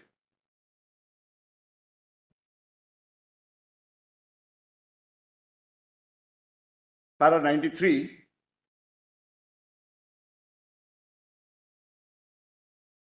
We find, my lord, have that? Volume 14, page 776, para 93. we find that under the provisions of Article 3 of the Constitution, Parliament has the power to form a new state by separation of territory from any state, or by uniting two or more states or parts of states, or by uniting any territory to a part of any state, increase the area of any state, diminish the area of any state, alter the boundaries of any state, and alter the name of any state. But under Article 3, Parliament cannot take away the powers of the state executive or the state legislature in respect of matters enumerated in List 2 of the 7th schedule to the Constitution. This has been made clear in the speech of Dr. Ambedkar in the Constituent Assembly quoted in paragraph 52 of the decision of this court in Kuldeep Nair versus Union of India. Relevant portion from the speech is quoted. The basic principle of federalism is that legislative and executive authority is partitioned between the center and the states, not by any law to be made by the center, but by the Constitution itself. This is what the Constitution does. The states under our Constitution are in no way dependent upon the center for their legislative or executive authority. The center and the states are co-equal in this matter. And then, my lords, your lordships have been shown Berubari in volume 13, page 492.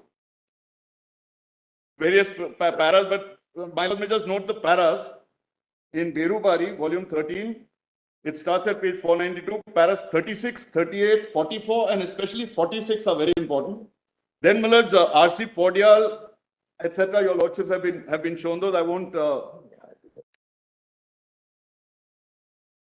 So, Just reeling of judgments. I'm so sorry.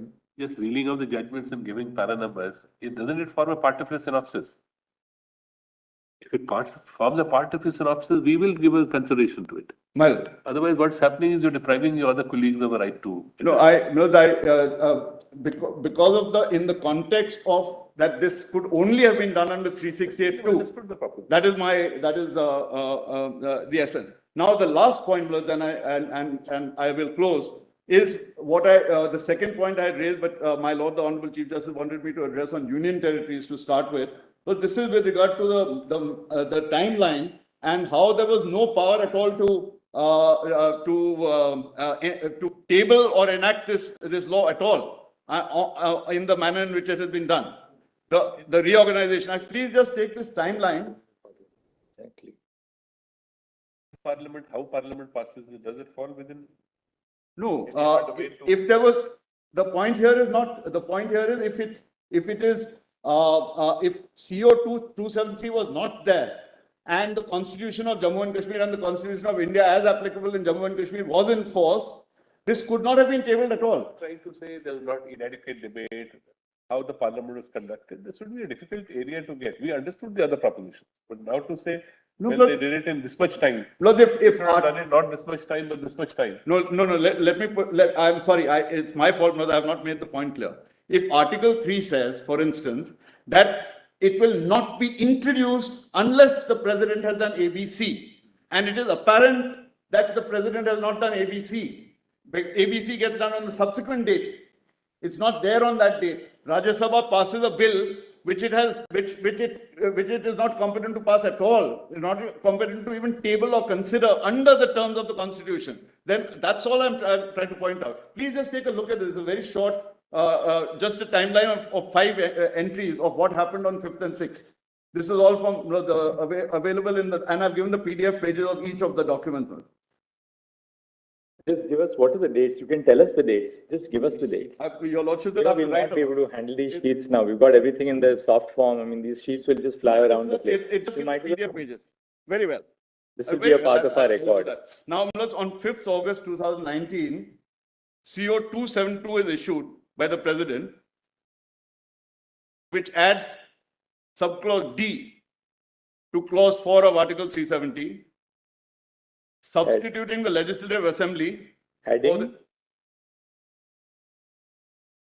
That might save your lordships a little time if I can just hand No, it yeah. out. Not part of your synopsis, that's what I'm asking. it must be part of your submissions, right? Part of your submission. The written submission. No, this timeline is not set out. This is all, it's in the COs and what is in volume It's 3. like a supplementary submission now being sought. We don't want to, It's not otherwise it submission, will become exactly what you impossible. said. It's not a submission. I can take your lordships directly to the documents. It's not a, So just tell us now quickly the dates so that we yes. can wrap up now. so when CO 272 is issued by the president, this merely adds a subclause D, which substitutes the legislative assembly for the constituent assembly of the state. On the same day, this is at volume 3, page 101. To us, sir. Let me close with that. We'll go through this.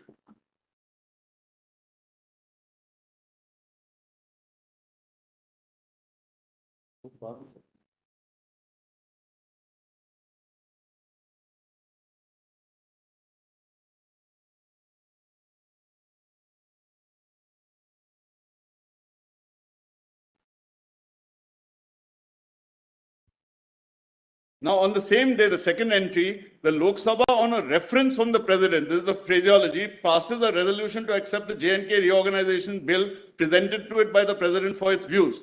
Now, this is at volume 3, page 104. I'll tell you, Lordship, the importance of this.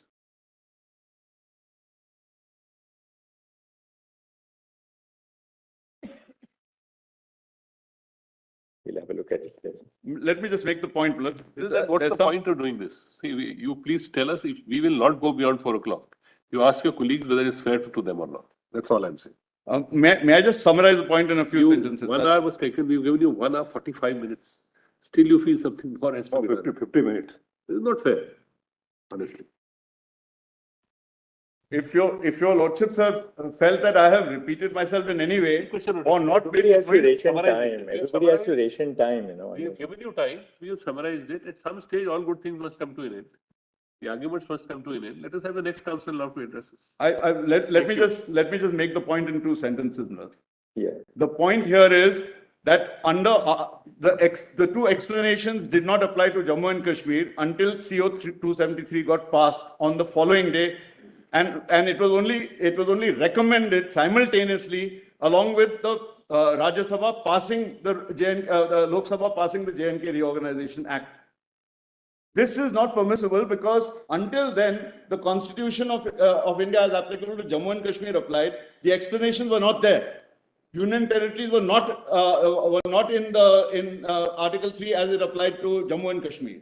So I'm saying that what was tabled and what was passed by the Rajya Sabha purportedly on 5th of August was something clearly contrary to Article 3 itself. So if they are founding their case on Article 3, I submit that is ultra virus. That's the point. Thank you. Thank you, Mr. Singh. Mr. Parekh? He'll walk down. Because I'm very grateful that. Thank you, Mr. You want to say? Continue.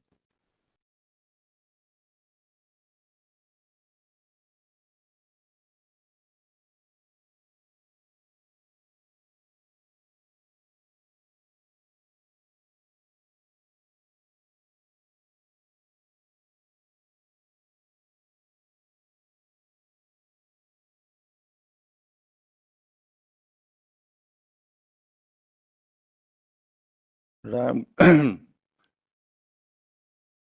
you be arguing? I'm conscious of, my lord, the time constraint. I must indicate, my lord, what I am going to argue.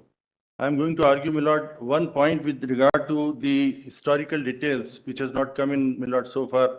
The list of dates which was given, which is manifesto of 1944. I am going to say something about, my lord, 370. And then, my lord, about the governor's, my lord, proclamation and the presidential order. That's how, my lord. And I know I am not going to repeat. And I am conscious, my lord, because in Bhopal case, when I appeared before Justice Call, he said you have to summarize. So I am trained, my lord. I am trained in now that. 10 minutes, please summarize the point. 10 minutes, I can't, my lord. But We have to wrap up by 4 o'clock. But Everybody has time until 4 o'clock. This is what happens. Somebody who is, my lord, sensible, then he is put into this difficulty. Everybody is, No, Mr. Parekh. We'll now wrap up by. Just formulate it. Just tell us. I'll do my best. Just formulate it. We'll take it down. Yes. I am going, my lord. Now, the first point is, my lord, the historical details, which is, my lord, the manifesto of 1944, which is important. Why don't you May I formulate just, my lord, I am appearing in repetition number, lordship will just note, 1368 of 2019. And my written submissions are from page 504 in volume 1 of the submissions. Now, my lord, the formulation is like this, that, my lord, the people of Kashmir on 29th, 30th of September 1944 came together and gave themselves, my lord, a manifesto. In manifesto, they said two things we want. We want a constitution for for Kashmir, and then also an economic plan for Kashmir. Now, these two things were there. Then they went into the question of, my lord, what rights should be given to the children, what rights should be given to the women, what kind of land reform should be there. All that was part of manifesto. Now they gave it to my lord, to the Raja at that time, and then Maharaja.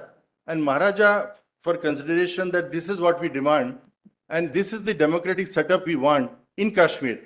Now, this particular manifesto, which, my lord, is taken as a Magna Carta, virtually, and that's what, my lord, Justice Anand says in his book on Constitution, was then accepted in the Constitution, and whatever people said ultimately in the manifesto, most of it, my lord, was included in the Constitution. This is known as, my lord, the new Kashmir, they call this manifesto.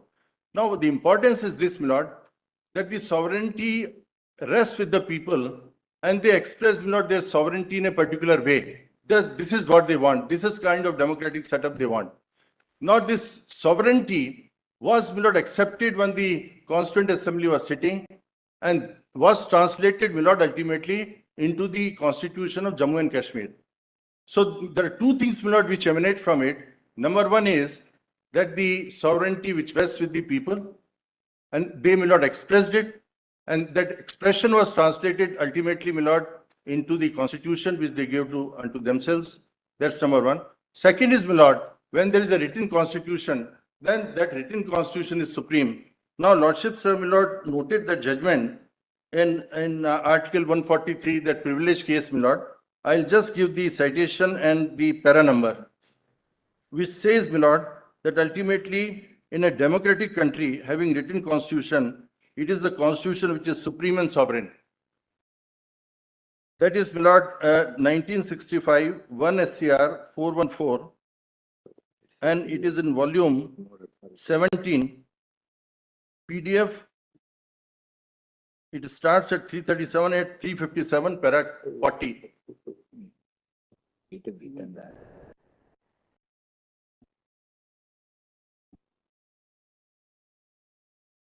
Para 103.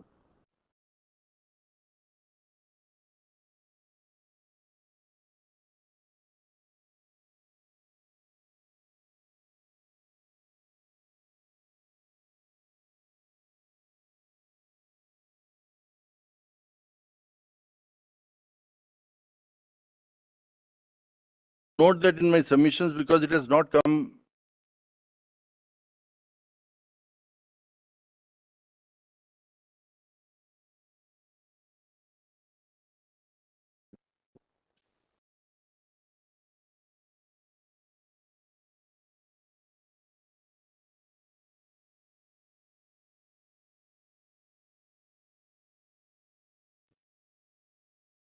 Now, my lord, the second judgment which I just wanted to draw your lordship's attention is, my lord, Bhumi's case, which has been cited before lordships. It is para. So what's the, if you can conceptualize it? The conceptual, my lord, that's what I'm saying. I'm saying that this, my lord, the entire idea, people said they want to have a democratic setup. And therefore they came together, gave themselves, my lord, a manifesto. Manifesto was translation of their wishes or desires, that it should be in a particular way. That, my lord, was given to Maharaja at that particular point of time, that please accept it because we want this monarchy to end, we want a democracy to come. So this expression, my lord, which was given in the manifesto, was translated ultimately, because as I said, it was a Magna Carta, and in the discussion also we find that the fact is in your submission. So therefore the idea is that Parikh, we look at your submission. lordship said formulated. So it's, my lord, ultimately the sovereignty which rests in the people, ultimately transferred, my lord, in the constitution. As I said, the constitution is supreme and sovereign. My lord, that's the idea. And I, my lord, refer to the two paragraphs. One is, my lord, in the 1965 judgment, which is para 40, and para 102 and 103. So Justice Sawant's, my lord, view in Bhumai, and if your lordships permit me, I'll read only para 103 and this particular part will end. In this connection, may I give your lordship the PDF? No, we got it, yes. Yes. This will be PDF 171, 172 of Case Law Volume 2. 272? 271, 272.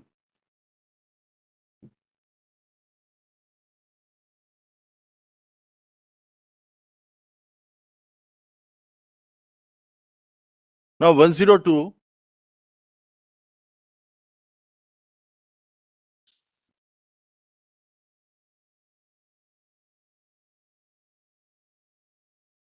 Now 102, my lord. At 271. Yes. Now the lordships may skip, my lord, the earlier para, last 3-4 lines. It is true to say that democracy, people are sovereign. All powers belong primarily to people. The retention of such power by the people and the That's true. These are well. lordships. we've read them. Now, my lord, 103 is how the states are formed on the basis of linguistic, ethnic, and That's other all, things, yes. and that cannot be disturbed. Yes. Lordships were noted. That's enough, my lord, for me.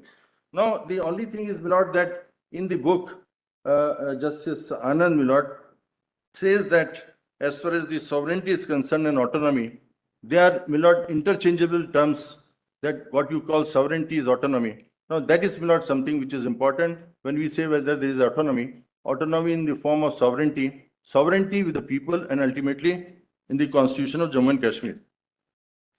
Now, my lord, with regard to the interpretation of 370, lordships have read it number of times. I just wish to point out, my lord, two things. One is, my lord, when we look at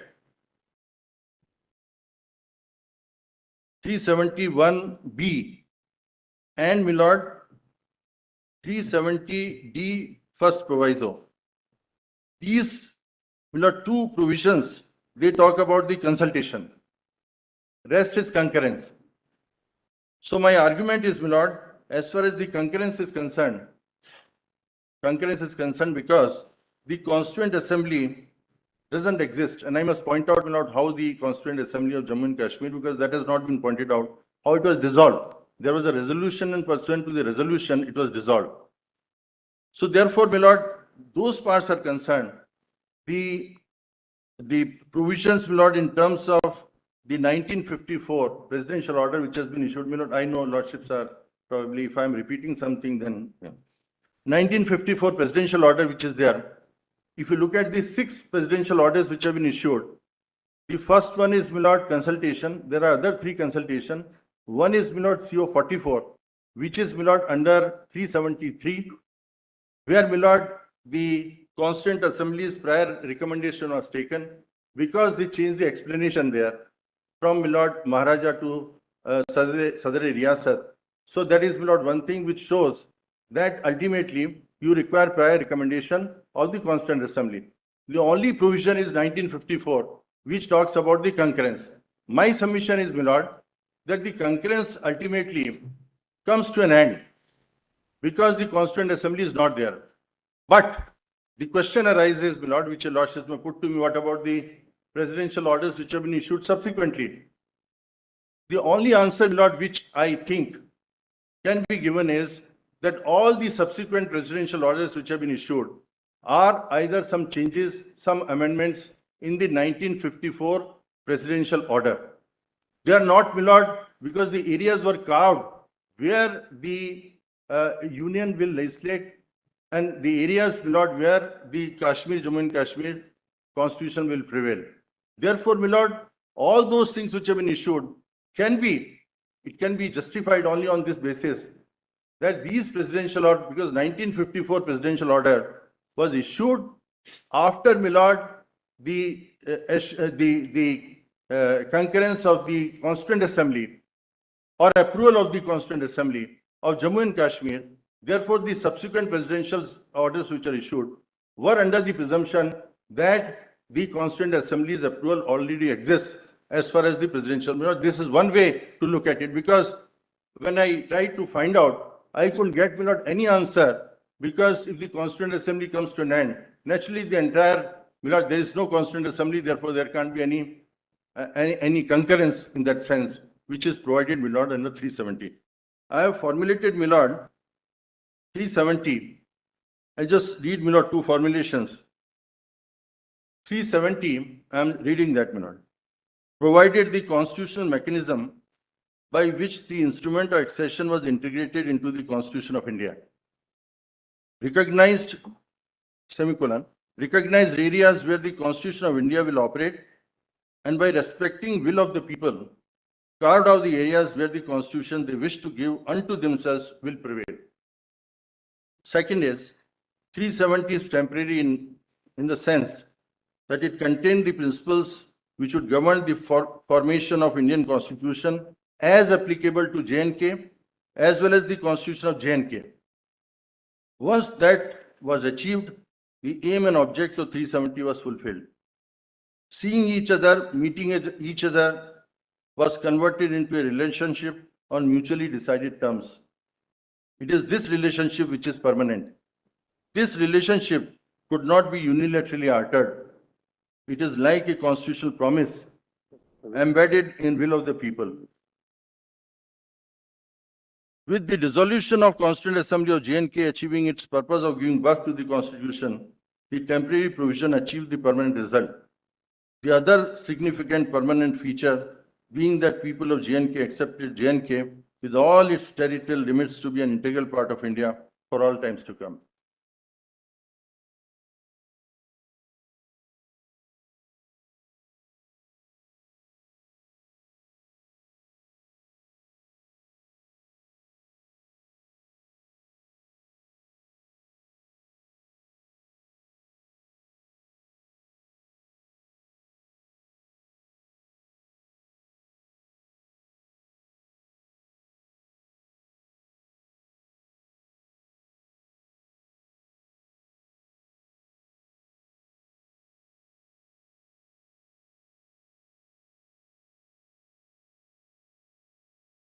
No, my lord,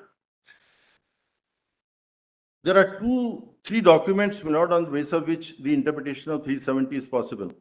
One is, my lord, the Constituent Assembly debates in India, the Constituent Assembly debates of J&K, and the judgment in Premnath call. Now, from all these three documents, my lord, two situations emerge. One is that the Constituent Assembly will have a final say. All, my lord, the debates as well as debate in Jammu and Kashmir, and my lord, the Premnath call judgment says so. That number one, Constituent Assembly will have a final say, and number two is relationship will be finally determined by J&K Constituent Assembly. These are the two factors which are common, my lord, in the entire thing. I just wish, my lord, because the Mr. Gopal Subramaniam had read, my lord, the debates in Jammu and Kashmir Constituent Assembly, but I just wish to draw your lordship's attention to my submissions 504. Just, my lord, look at 512.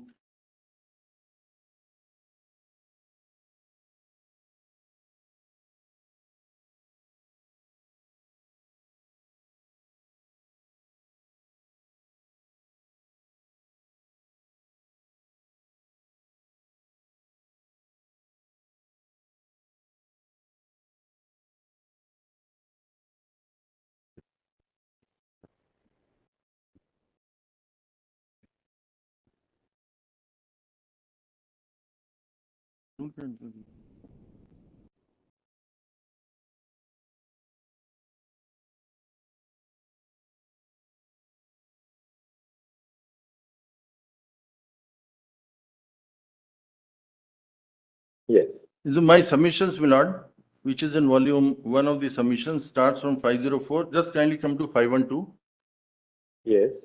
And then, my lord, lordship may skip. This is, my lord, what Sheikh Mohammed Abdullah makes a statement on 370. The entire paragraph is that. Lordship may skip that and come to, my lord, 514.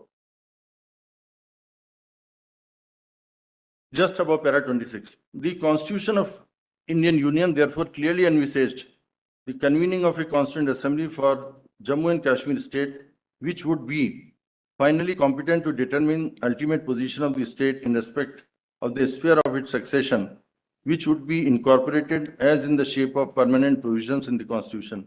This briefly is the position which Constitution of India has accorded towards. Now, this was, my lord, the same thing which we find in the debates, my lord, Gopal Swami Iyengar. He says the same thing we find, my lord, in the judgment of call, and this is what. So there was, my lord, ad item as to what should be the shape and what should govern the relationship between, my lord, Jammu and Kashmir and India. Now, my lord, 26 is, which has not been shown to your lordships, how the ultimately it was dissolved, the Constituent Assembly of Jammu and Kashmir. Now, my lord, this is the statement which was made by Mir Qasim. He said, my lord, whereas the Constituent Assembly came into being for framing the Constitution for the state, whereas the Constituent Assembly has enacted and adopted the Constitution for the state, now therefore this Assembly resolves, shall stand resolved on 26th day of January 1957, which is the date of commencement of the Constitution. Sir, I would like to make a brief submission with regard to this resolution. The resolution aims at dissolving the Constituent Assembly by passing and adopting the Constitution, which will come into force on 26 January.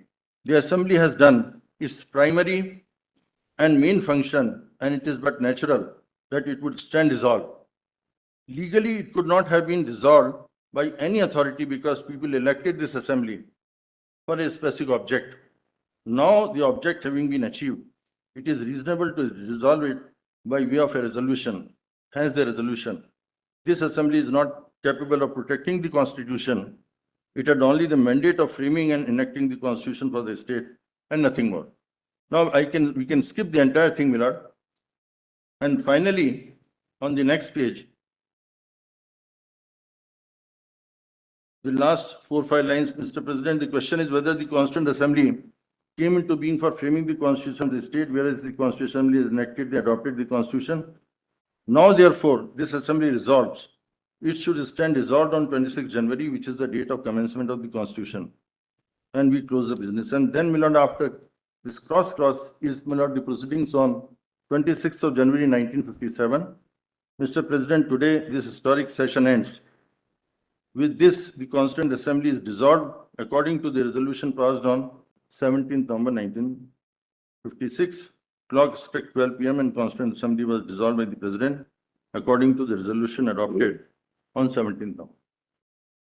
I thought I must draw your lordship's attention to this important part, how it was dissolved.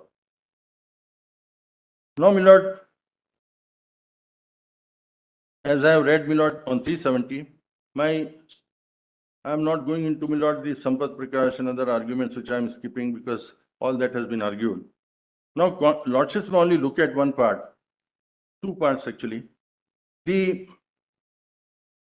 presidential order, my lord, which was passed on in 1954, had expressly, my lord, excluded Articles 356, 357, and 360. Kindly look at, my lord, lordships have seen that, aware of that. That is volume 3, page 18. Now, these were expressly excluded. And because they were excluded, it was with the understanding that as far as there is a breakdown of constitutional machinery in Jammu and Kashmir, then ultimately it will be taken care of under the Constitution of Jammu and Kashmir. And they brought in section 92 for that particular purpose. Now, thereafter, my lord, and this was with the concurrence, which, my lord, my argument, if it is accepted, then after that, no change was possible. Because 92 had already come into operation, which took care of the entire situation. Now, 356 was brought in by virtue of CO 71 in 1965. Now, lordships will mark it. This is page 37 if you lordships want to see volume 3. Now, 357 was not adopted. 357 was not brought into. It is only 356. So, one question which arises is, we have to, my lord, question that what is the implication ultimately of 357 not being there? I hope I am clear, my lord. If your lordships want to note down the pages, I can. Yes. No. My lord, that 54 presidential order, just show me that.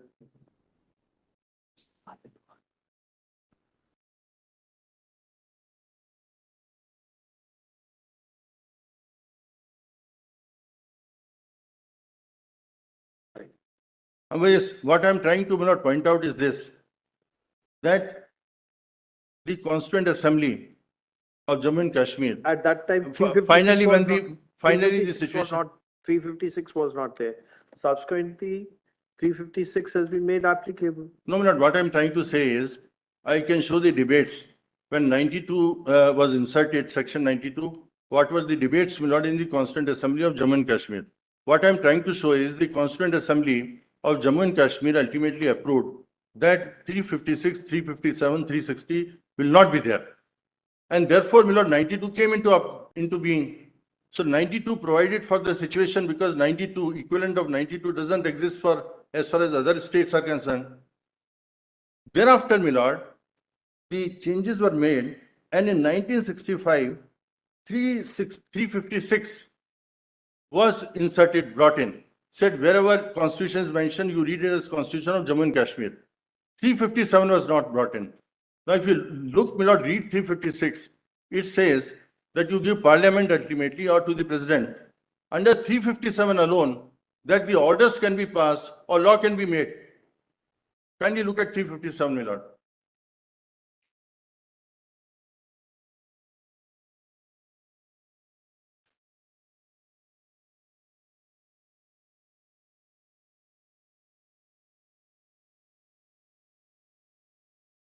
This will also have a bearing on, my lord, section 3, but I am not going to those parts.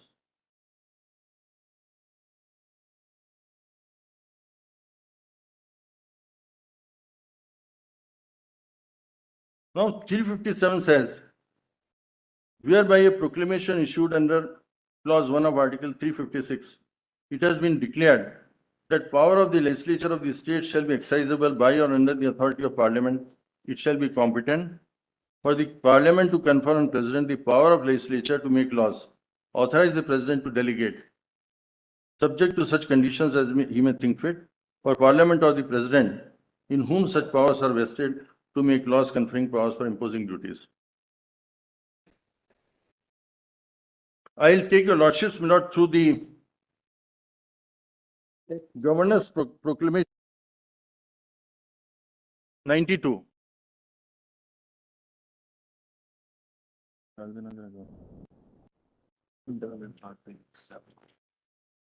Article 357 has not been made applicable. It has not been made And applicable. therefore, though Parliament can assume to itself the power of the state legislature to enact laws, Yes, you cannot further delegate it to the president. correct. You cannot do that. That's not my argument. And kindly, my lord, see the proclamation which was issued on 20th of June 2018. Just look at that, my lord.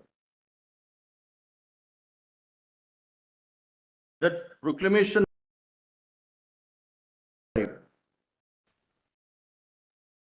I am saying, my lord, that there is a machinery which existed to take care of the constitutional breakdown. And I am quoting again Justice Anand's book because he says, relying upon number of judgments which are given by, my lord, the Jammu and Kashmir High Court, whether it is, we can reconcile both. And the argument is, yes, we can reconcile. But the question is, ultimately 92 acts in a particular sphere and 356 acts in a different sphere altogether. You can reconcile, it can exist. But the question is, they operate in different fields. And once you exercise power under 92, and you say we are dissolving, and look at, my lord, the this particular proclamation, which is, my lord, at page 85. Just look at it, my lord, in 92. And I'm asking myself why 356 was not issued initially. It could have been done. Why they resorted to 92? An answer will also come, my lord. Answer is because after the proclamation, on the next date, he dissolves, my lord, the assembly by resorting to section 53 2B, which could not have been done without the aid and advice of the council of ministers. Why it was done, my lord? Because it is dissolved, and then you take over ultimately. Now, proclamation, my lord, says powers conferred by 92, enabling me in that behalf the concurrence of the. Now, one important factor I must mention. I'm so sorry, I have to hurry up, my lord, otherwise necessary for me to show, but because lordships are aware, I'm going on that basis. Section 92 says, my lord, concurrence of the president. So naturally, when this proclamation was issued, there was proclamation, it says so, proclamation of President of India. Now he gives, my lord, the concurrence to the proclamation which was issued, the president. And after that, my lord, certain provisions are suspended. He says any reference to state constitution or acts or made by the legislature shall be construed as including reference or acts made by me. That is on page, my lord, para 5. In exercise of powers of legislature of the state under the proclamation made under such and such. So assumes, my lord, on that date itself, the powers to make the laws. Now, my lord, look at this one and 357. How you reconcile both the things. And next, my lord, he says power vested upon me under 92(1), exercise of powers under 53(2)(b) of the Constitution, Jammu, I hereby dissolve the Legislative Assembly. Now, 350, section 53(2)(b). If we read, my lord, section, I think 35, that this can be done. 92 you can exercise without the aid and advice of the Council of Ministers, but 53 you cannot do, which is necessary. So he does, my lord, a thing which is absolutely unconstitutional act. It was impermissible to do it. But my argument here is, if you lordships, my lord, I can give certain, there's a discussion by Justice Anand in his book about how these two provisions can work in Kashmir.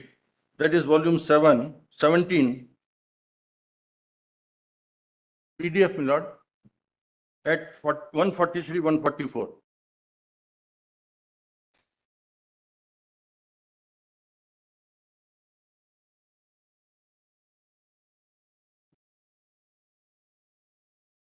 What is it?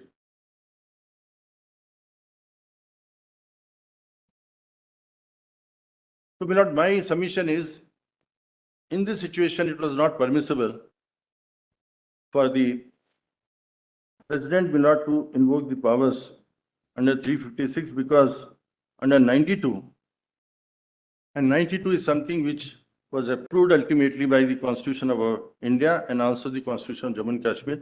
It's a malafide, excess of power, and a fraud, which, my lord, I don't want to go into the judgments. Now, my lord, my probably last, I must say, argument is with regard to CO 272 and 273. Just kindly have a look at, and the argument will be very brief. Kindly look at, my lord, 272 at page, I think, PDF 101.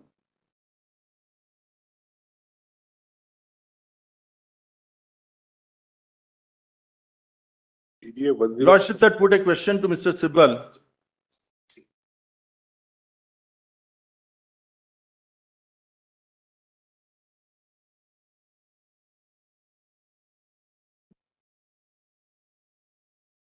This is 5th of August 2019. And 6th, my lord, is the final order which has been issued, CO 273. I must say, my lord, before I go to 272, is that 273 assumes, my lord, the fact that the prior recommendation of Constituent Assembly is necessary.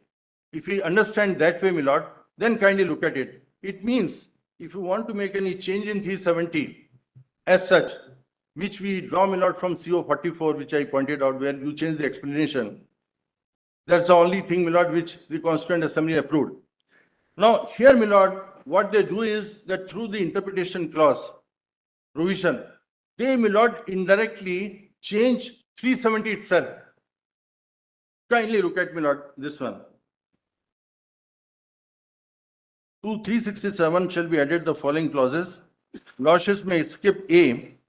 A says construed as references to such and such. B is references to person for the time being recognized by President recommendation of Assembly. Sadr Riyasat, acting on advice of Council of Ministers of State for the time being in office, shall be construed as references to Jammu and Kashmir.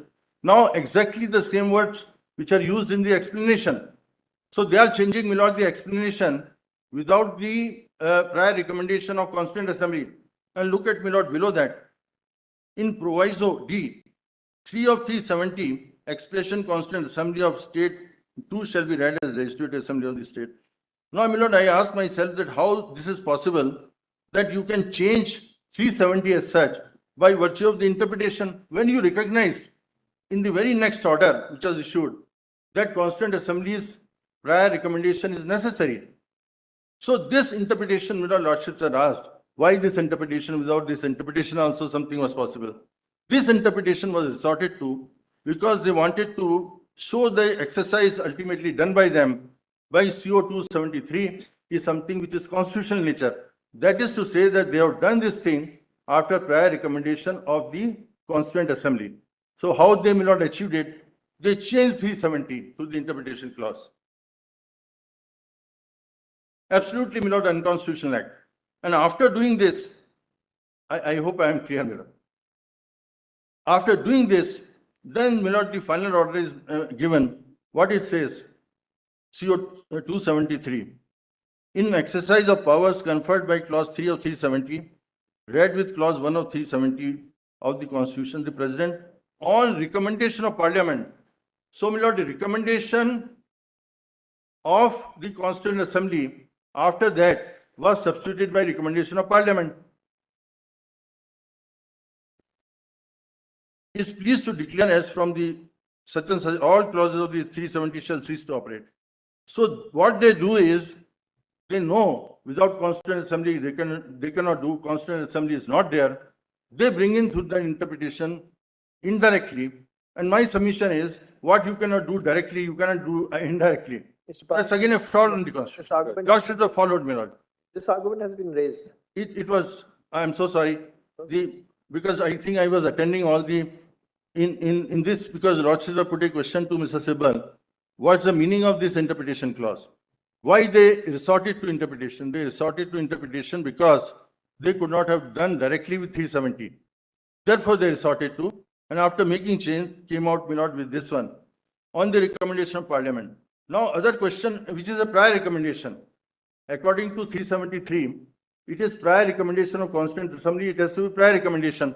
Now, kindly look at, on 5th of August, this notification is issued. How, my lord, next day, a prior recommendation of Parliament was sought. On the face of it, my lord, it looks obvious that this is something, my lord, which is not permissible. The entire exercise, my lord, shows that it is mala fide in nature. So therefore, my lord, this goes, 272 goes, the other, my lord, proclamations which are issued, they also go. Thank you, Mr. Parikh. Thank you. I mean, it becomes very difficult sometimes because I know, because you read a lot, chip by chip, my lord, things are removed. Few chips remain, my lord, then you have to sustain yourself on those chips. So probably I do not have done whatever. Thank you, Mr. Parikh. Mr. Sen. Not more than 7-8 minutes. Yes. Fast as possible. Now, just 3 points I want to highlight. Proposition being a more restrictive and strict approach in interpreting Article 370 for 3 reasons. I'm taking the broader view because the nuts and bolts have been gone into. The first reason is historical. The second is jurisprudential. And the third is in terms of the constitutional ethos. The historical part, my lord, which I'd like to emphasize for a more restricted and strict interpretation is that the region consisted of a Muslim majority. And the population, my lords, had a choice between either going into Pakistan or into India, either being a majority in Pakistan or choosing to take a minority status in India. My lords, it chose the latter. And my lords, although the historical part has been dealt with about the signing of the instrument of accession, just a few pages I'll highlight to show how it was Sheikh Abdullah who represented and who had a hold over the population at that time, who was responsible for this transition to India. And therefore, my lords, one of the important points which I'd like to make is that if there is a choice, a conscious choice made to remain a minority in a region in the backdrop of the horrific violence of partition, my lords, when there's a constitutional promise in the nature of Article 370, it should be strictly construed. That's my first point. And my lords, in regard to that, my lords, may I just point out 2 or 3 pages, VP Menon's book on the integration of the nation state. I'll just point out the pages so that I don't take time. My lords, page at volume 15, PDF page 1258, where it just mentions that Sheikh Abdullah rose to power to fight for the rights of the Muslim community. By 1939, the body had shed its communal complexion and changed its name to National Conference. He had a considerable hold over the people of the state. That is B.P. Menon's book at page 1258. Then, my lords, may see page 1259 PDF.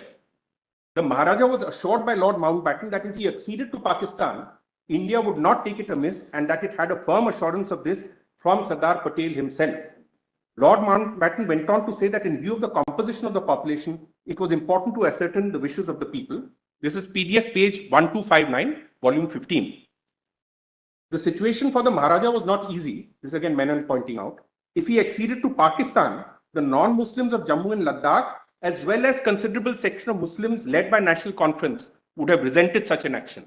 That is page 1259, PDF page 1259, volume 15. The government of India had no territorial ambition in Kashmir. If the raid by the tribes had not taken place, government of India would have left Kashmir alone. That is at page 1271, PDF, volume 15.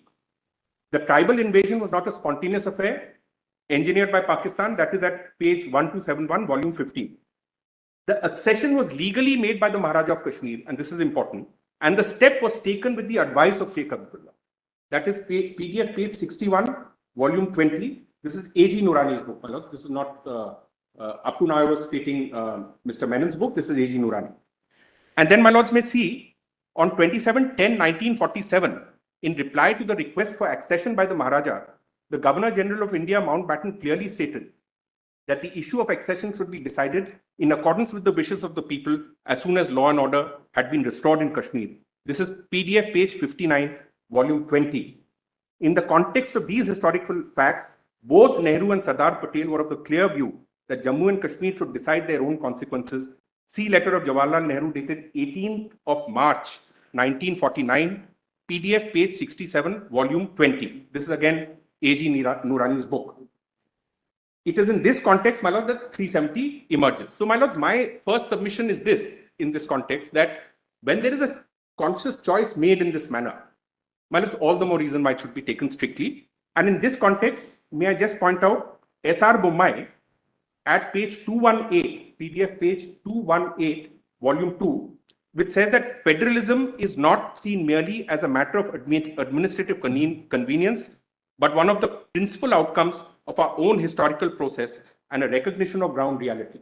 And, my lord, this leads to what is called asymmetric federalism, my lords, which has been extensively dealt with by my lords in the NCT judgment 2. It is also, my lords, in fact, one of the first persons who coined the term asymmetric federalism in the Indian context was Professor Balbir Arora from Sorbonne, and he was also the professor for political science in JNU. And his book, my lord, which is at page 242 to 243, PDF page, volume 17 of the document compilation, where he talks about the nature of asymmetric federalism, which was there, which is to take into account different regional aspirations, and it has a remarkable degree of flexibility and pragmatism. It is a calibrated institutional response to the diversity of constitutional unit permeating both de facto and de jure variation. My lord, thereafter, my lords, may I just point out the above fact that it is an anti-majoritarian or a protection against majoritarian that asymmetric federalism provides. And in that context, my lords, our constitution is also a anti-majoritarian in many ways, my lords. There are lots of judgments which have dealt with it. I put it at point E.3 of my written statement at page 500. That is E.3 of my written statement. Then, my lords, Keshavanand Bharti case at para 208, PDF page 151, volume 15, where I point out that where it is emphasized that in case there is a it quotes, my lord, the case, and I'll just quote it. I may mention that the Judicial Committee, while interpreting British North America Act 1867, had also kept in mind the preservation of the rights of minorities, for they say in the regulation and control of aeronautics in Canada, The British North America Act embodies a compromise under which the original provinces agreed to federate. It is important to keep in mind that the preservation of the rights of minorities was a condition on which such minorities entered into the federation and the foundation upon which the whole structure was subsequently erected. The process of interpretation as the years go on ought not to be allowed to dim or whittle down the provisions of the original contract upon which the federation was founded, nor is it legitimate that any judicial construction should impose a new and different contract. This is echoed in Jindal Steel case at 2017 12 SCC 1, that is PDF page 219 to 220, where it is very clearly pointed out, again, it reiterates Keshavnan Bharti, that the original terms should not be whittled down. And so, my lords, the argument that so-called hollowing out of the Article 370 through various orders which have taken place. Already Mr. Nafe has argued that there was no hollowing out, the core remained. But assume that there was a hollowing out which takes place. It is a political act. And my lords, has been very clear in this entire proceedings that we are interpreting the constitution. So if because of a political act, there is a so-called hollowing out, which is without prejudice to that argument, I do not accept that it is. But if there is such is the case, even then that should not affect the interpretation of the provisions of Article 370. Then, my lords, Podwal case again highlights the aspect of asymmetric federalism, which I will not go into. My lords, the second point, briefly, what are the limits, my lords, if you're looking at the broad approach, what are the limits by which we will determine what are the limits of a constitutionally vested power? And my lords, the answer is the analogy of Mill's famous thing on liberty, that your liberty ends where the other man's nose begins. So the moment there is a fundamental constitutional principle which is there, which is getting affected, the limit must be there. And my lords, in that context, the NCT judgment case, there are 2 pages I'll just point out, PDF page 92 at para 108 volume 5 and PDF page 35 at para 40 volume 14. My lords, also there is the Miller case, that is at PDF page 324 of volume 5, recent Miller case in the UK, in the context of proroguing of the House, where again this concept is put forward. So it's an international constitutional concept which is also equally applicable here. It has been reiterated by various judgments in India. My lords, I would also urge that if we are talking about minority rights, if we are talking about anti-majoritarian or protection against majoritarian, well, there is the LGBTQ plus judgments, etc., which are coming. There is a evolution which is taking place. With respect, my lords, this kind, if one were to do away with this thing which involves historically a religious minority, not that they are necessarily expecting, if that is there, my lords, it will be a regressive step. And my lords, in line with what is happening, in which the evolution is taking place, more and more inclusiveness is there, it should not be there. I'd like to finally end, my lords, I won't take more time. I'd like to end by pointing out 1-2 quick points.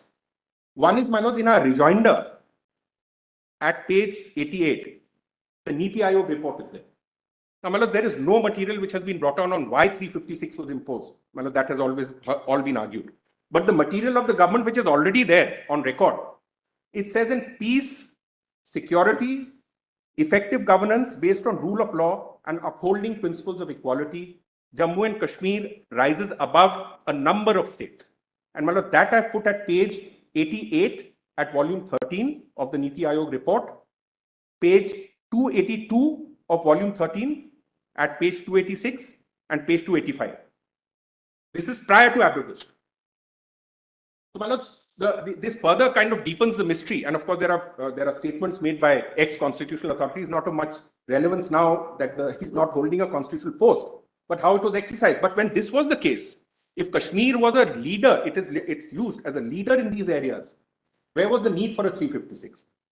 My lords, finally, one last anomaly which my learned friend had also pointed out, and that is, I'll just point out that is volume 3. Sorry, my lord, just a minute, just on the reorganization. I'm sorry. Yes. My lord, we come to section 57. My lord, it's the botched up kind of situation which is arising now with this. Of course, the Reorganization Act is consequential, I understand, but still, my lord, I may just point this out. 57 at PDF page 126, volume 3. My lord, it says, notwithstanding anything to the contrary, contained in any law, document, judgment, ordinance, rule, regulation, or notification on and from the appointed date, the Legislative Council of the existing state of Jammu and Kashmir shall stand abolished. On abolition of Legislative Council, every member shall cease to be, etc. So it abolishes the Legislative Council. Now, my lords, what is peculiar is, just before this, the CO 272 is passed. CO 272 applies all the provisions of the Constitution. When you're talking about abolishing the Legislative Council, then it has to be as per section 169 of the Constitution of India, which is already stands applied on pursuant to CO 272. Once that is applied, then my lord, what happens? It can't be done away by way of this act. So we've already challenged the validity of this act, but my lord, this is like a Trishanku Legislative Council, which has not been abolished by any proper procedure which is prescribed by law. So my lord, that was the point, and there was one more. 73, my lords, is that, my lords, clause which has come even by way of amendment in the context of the Delhi government also, that if the president on receipt of a lieutenant governor, my lords, the same powers as 356, but no time limit provided. I'm very grateful, my lords, and I'm extremely grateful that my lords had this the technology which enabled us even many times, even while you were not present in court, we could keep in touch with the deeply obliged. Yes, Mr. Ramakrishnan. One of the major political parties and was heading the government at the time of governor's rule, and I have held office and formed the government twice before.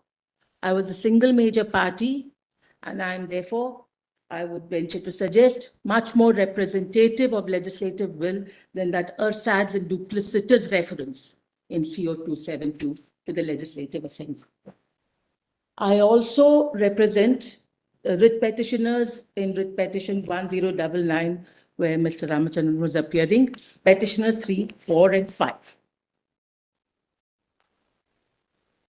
I want to make a submission with my.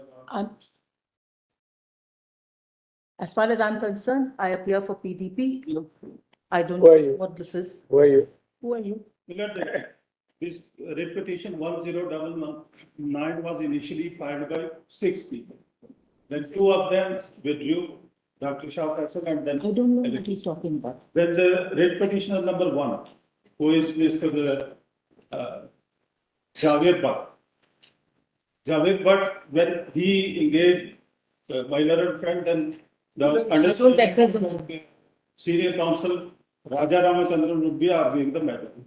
When he came to know that he has withdrawn from the matter, then he contacted a senior lawyer from Kashmir, Mr. Muzaffar Hussain Bey, who in fact. I didn't know anything of this. I'm sorry. Let me represent PDP, the impleadment application. My lords will hear him whenever it's done. We are not PDP. Yes, I'm arguing for PDP now. My lords will hear me first. That's an intervenor application, but the mandate petition, Farooq Bhatt is the petitioner number 1. When he engaged them, then the understanding was that Mr. Raja Ramachandran would be arguing the matter. When he withdrew from the case, then Javed Bhatt, petitioner number 1, he approached Mr. Muzaffar Hussain Bey. So we have filed the Muqaddimah that perhaps not has been placed on the board because of some timeline issues. May I clarify? That petitioner number 1 in writ petition number 1099, Mr. Muzaffar Hussain Bey would be arguing, of course, with the permission of my lords. See, ordinarily there's no difficulty, but normally for all of the entire group of petitioners in a petition, you presume that they are sailing together. Therefore, one lawyer would appear for all the petitioners. For different respondents, different lawyers can appear. But for people who join together in a petition, May I? if there is some conflict within the petitioner, somebody has to get transposed or file another proceeding. That conflict arose because of the grant of Mr. Raja Ramachandran. May I make a clarification, Your Lordship? Just for factual clarity, writ petition 1099 was filed by how many people? By initial. May I? Just 1 second. He's in charge. 1 second. Yeah. I instructed in the matter, Your Lordship. There were initially 7 people. Yeah. Of which Dr. Shah Faisal and Ms. Shaila Rashid, and subsequently withdrawn. Mr. Ramachandran, in fact, argued their applications for withdrawal, and this was allowed by this court. So we're left with 5. There were 5. There was one Mr. Javed Ahmed Butt, his was petitioner number 1, who became the petitioner number 1 after Dr. Shah Faisal's withdrawal. So last evening, I received a request saying that there has to be a way in which we had another arguing counsel, the team. And this was because this was contrary to the express orders of the court, where it had said that all the petitioners' arguments had to be wrapped up today, and that a certain list was had. So despite and therefore I deemed it unreasonable to accede to that request at that time, and I had indicated that they are free to pursue their remedies, whatever they have, and they had therefore requested no objection. On which I had a separate, very detailed release covenant that I had in fact received from the petitioner, where in the detailed release covenants he had covenanted that these hearings would not be interrupted, and after the hearing plan is over, if anything, with the permission of the court, he may take that is because as also the nodal counsel, we owe duty to the court that the. Just 1 second, 1 second. Jadara mic ban karo.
I don't appear for anybody in this writ petition.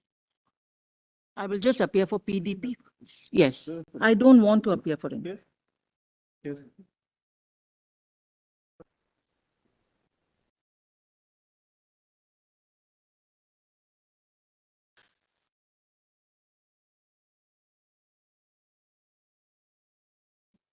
Uncouth to interrupt like. In the petition which you are arguing, it is 1099. You are the first counsel to argue, right? Yes, because Mr. Ramachandran requested me. Right. In the last 3 weeks, you are the first person who is arguing this matter. Correct. Until yesterday, I thought I was arguing for all the petitioners. But I'm happy to please keep quiet. I'm arguing for PDP definitely. Yes. And let me argue for them. If my friend who he represents in that petition, I don't. Now, Mr. Counsel, what you are suggesting is that Mr. Muzaffar Hussain Beg will appear for Mr. Javed Butt. Yes, ma'am. Now, you see, there's only one difficulty. See, we want to be fair. We don't want to shut out any voice. It's our duty to give a fair hearing to all perspectives. At the same time, you're also conscious as a member of the bar that in a petition, when a group of petitioners have come together, one lawyer appears for all the petitioners. There may be a little conflict or diverging interest between respondents, and therefore respondents are entitled to have separate representation. But at the same time, we are more than willing to hear Mr. Beg's perspective. The way to do it is then Mr. Javed Butt will perhaps have to withdraw from that petition 1099, and we'll permit Mr. Beg to make a brief representation as an intervener. We can do that. Ultimately, it's a question of yours of being heard by the Supreme Court, isn't it? So and she has very gracious. So, Ms. She has very Ms. gracious Ramkrishnan, that she would be representing PDP only. Ms. Ramkrishnan, now the remaining 5 petitioners in 1099, who are those 5 petitioners? Is PDP party in that? Just 1 second. PDP is an impleadment application. She is an impleader. Because she was in jail. She was in imprisonment when all these petitions were. Her application is for impleadment. Yes. As a petitioner. Yes. But the others have to agree to her impleadment. They have agreed. They have no objection. Not impleadment, not for petition, as petitioner, my lord. She wants to be impleaded. Correct. Who represents the other four? One of them, this is a new development, but. Just one second, one second. Who's for the other four now? Or the other five? Because actually there are five now left. Shah Faisal withdrew. And likewise, Ms. Sheila Afridi. Now who's appearing for the remaining five? Was stated to appear now until this. Ms. Ramkrishnan, are you appearing, forget Javed Bhatt's case for a moment. We'll say the remaining four. Apart from appearing for the PDP, are you representing the four as well? I was given to understand that until this minute. But even at this minute, he is I representing. represent it. If So we take it apart from the impleader, intervener, which is the PDP, you are appearing for the remaining four. And you have instructions to appear for them by the advocate on record. All right. Now, insofar as Mr. Javed Bhatt is concerned,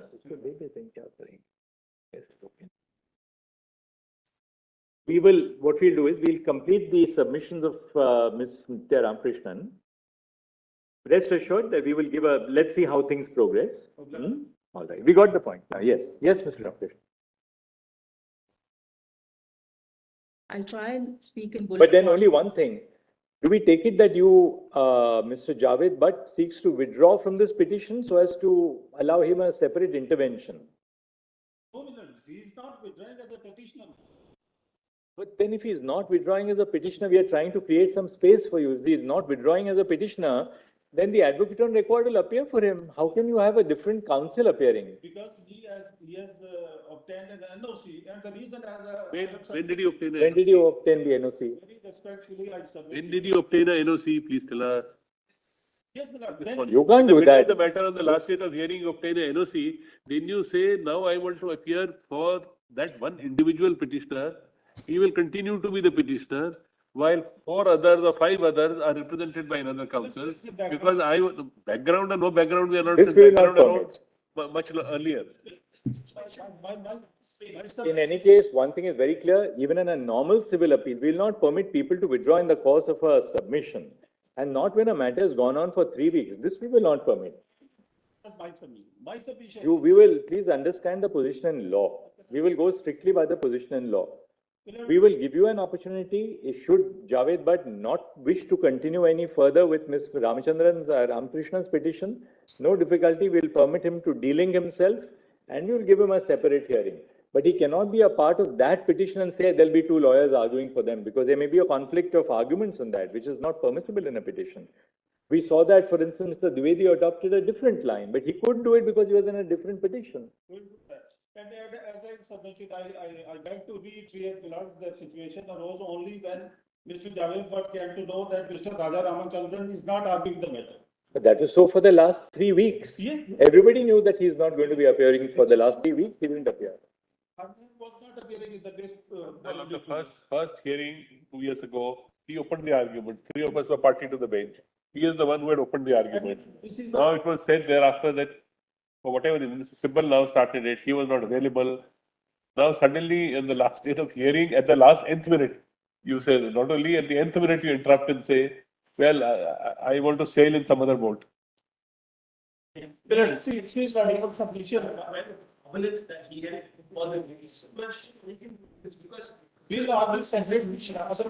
right, we'll cut through all this. Above all, we are absolutely sure in our mind that we want to give an opportunity to different perspectives, because we have to be duly apprised on all sides, different perspectives, different points of view. As we said, even within the petitioner, there were different shades of constitutional argument. We'll not shut anybody out. We will hear, but let's follow the correct procedure in law. Let's not set down procedures which are wrong. Mr. Attorney General, we'd like your assistance on this. Forget now that you are. Will that be a proper procedure, Mr. Attorney? I think so. Yes, Mr. Ramprasad. All this happened to me. Please, if I may just, I don't know who to. I gave only representing on something.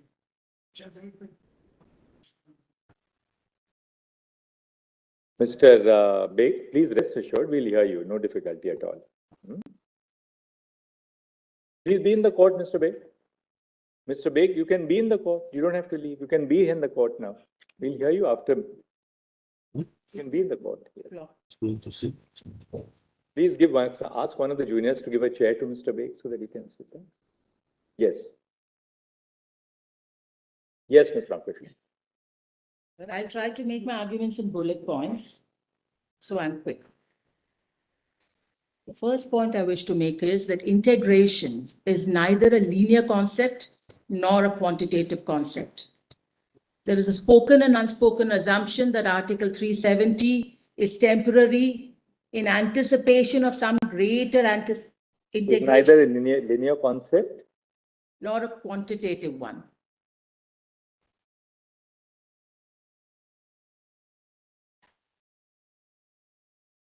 My friends on the other side. Yes. Looks like we'll go on to the lunch.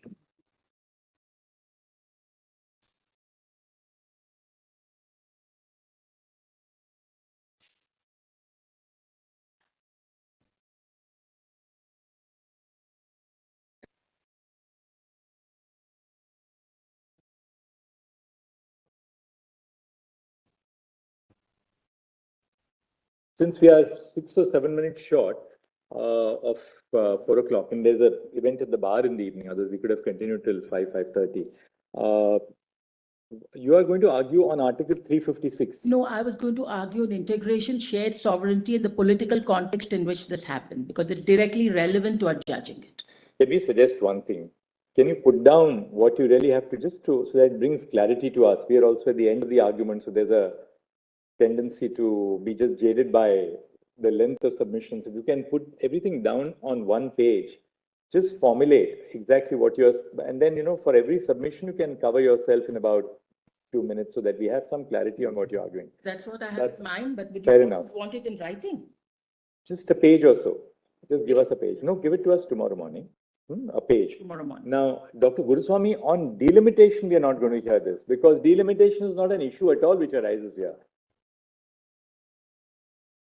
It was challenged and it is confirmed by this honorable court. Justice Paul's judgment, yes. My Lord Justice calls it. On internal sovereignty. Sovereignty, not repeating any argument. And not on delimitation. That's Likewise. So what we'll do is, we'll likewise request you to formulate your points on just a page on internal sovereignty, right? Then Mr. Manish Tiwari, what would you be arguing? You are going to Northeast, how can we hear it in this matter?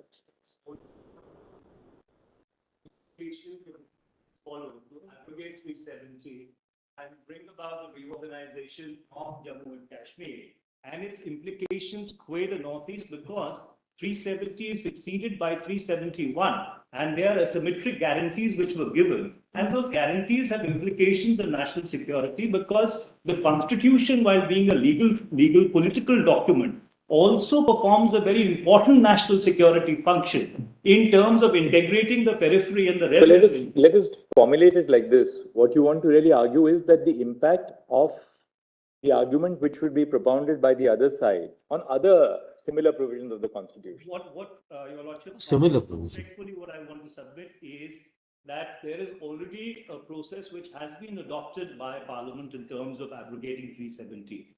So therefore, there's a precedent in place.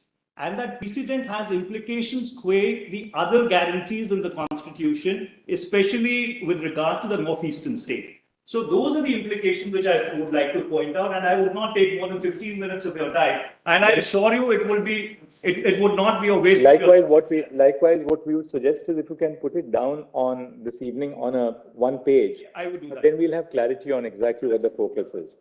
All right. Then what about Ms. Farasat? Malice in law, it's a point for anyone.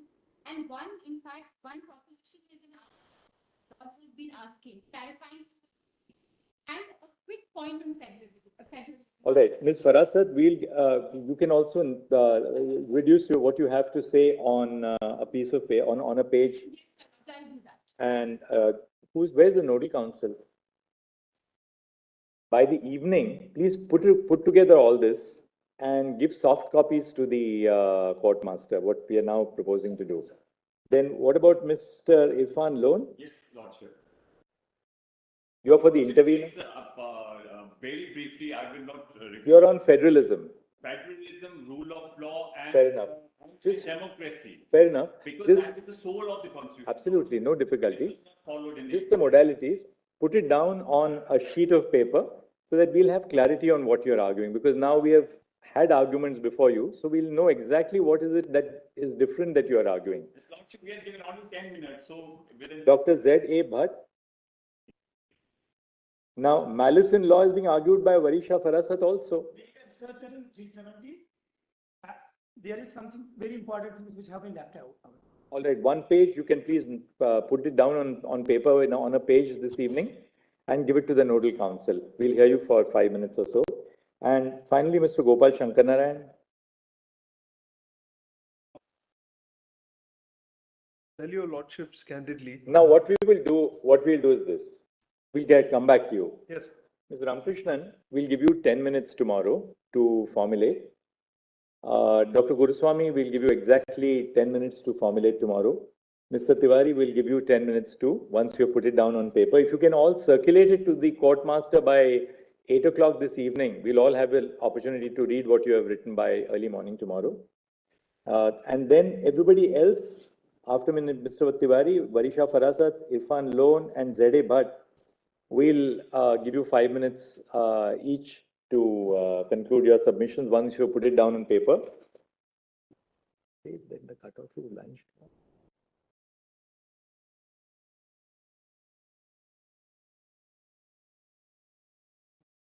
10 minutes, lordship. Lordship, 10 minutes. Mr. Shankarnarayan, after they have all concluded, we'll give you the wrap-up word on the. Lordship, the earlier list indicates the 10 minutes. So. You know, time is over already this evening. We have already permitted. So Gopal, be ready tomorrow.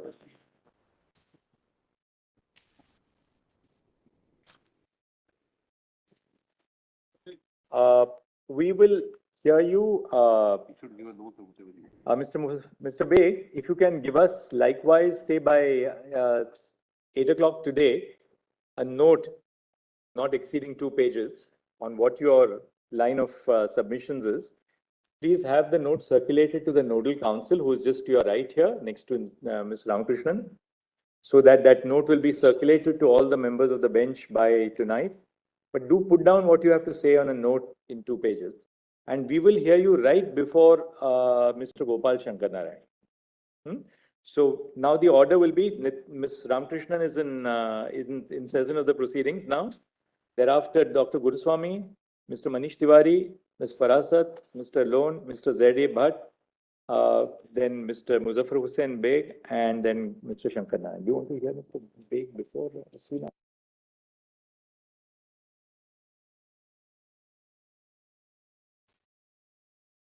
We don't have.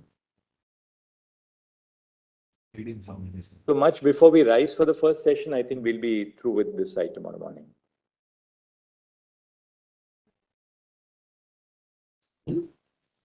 What did you say?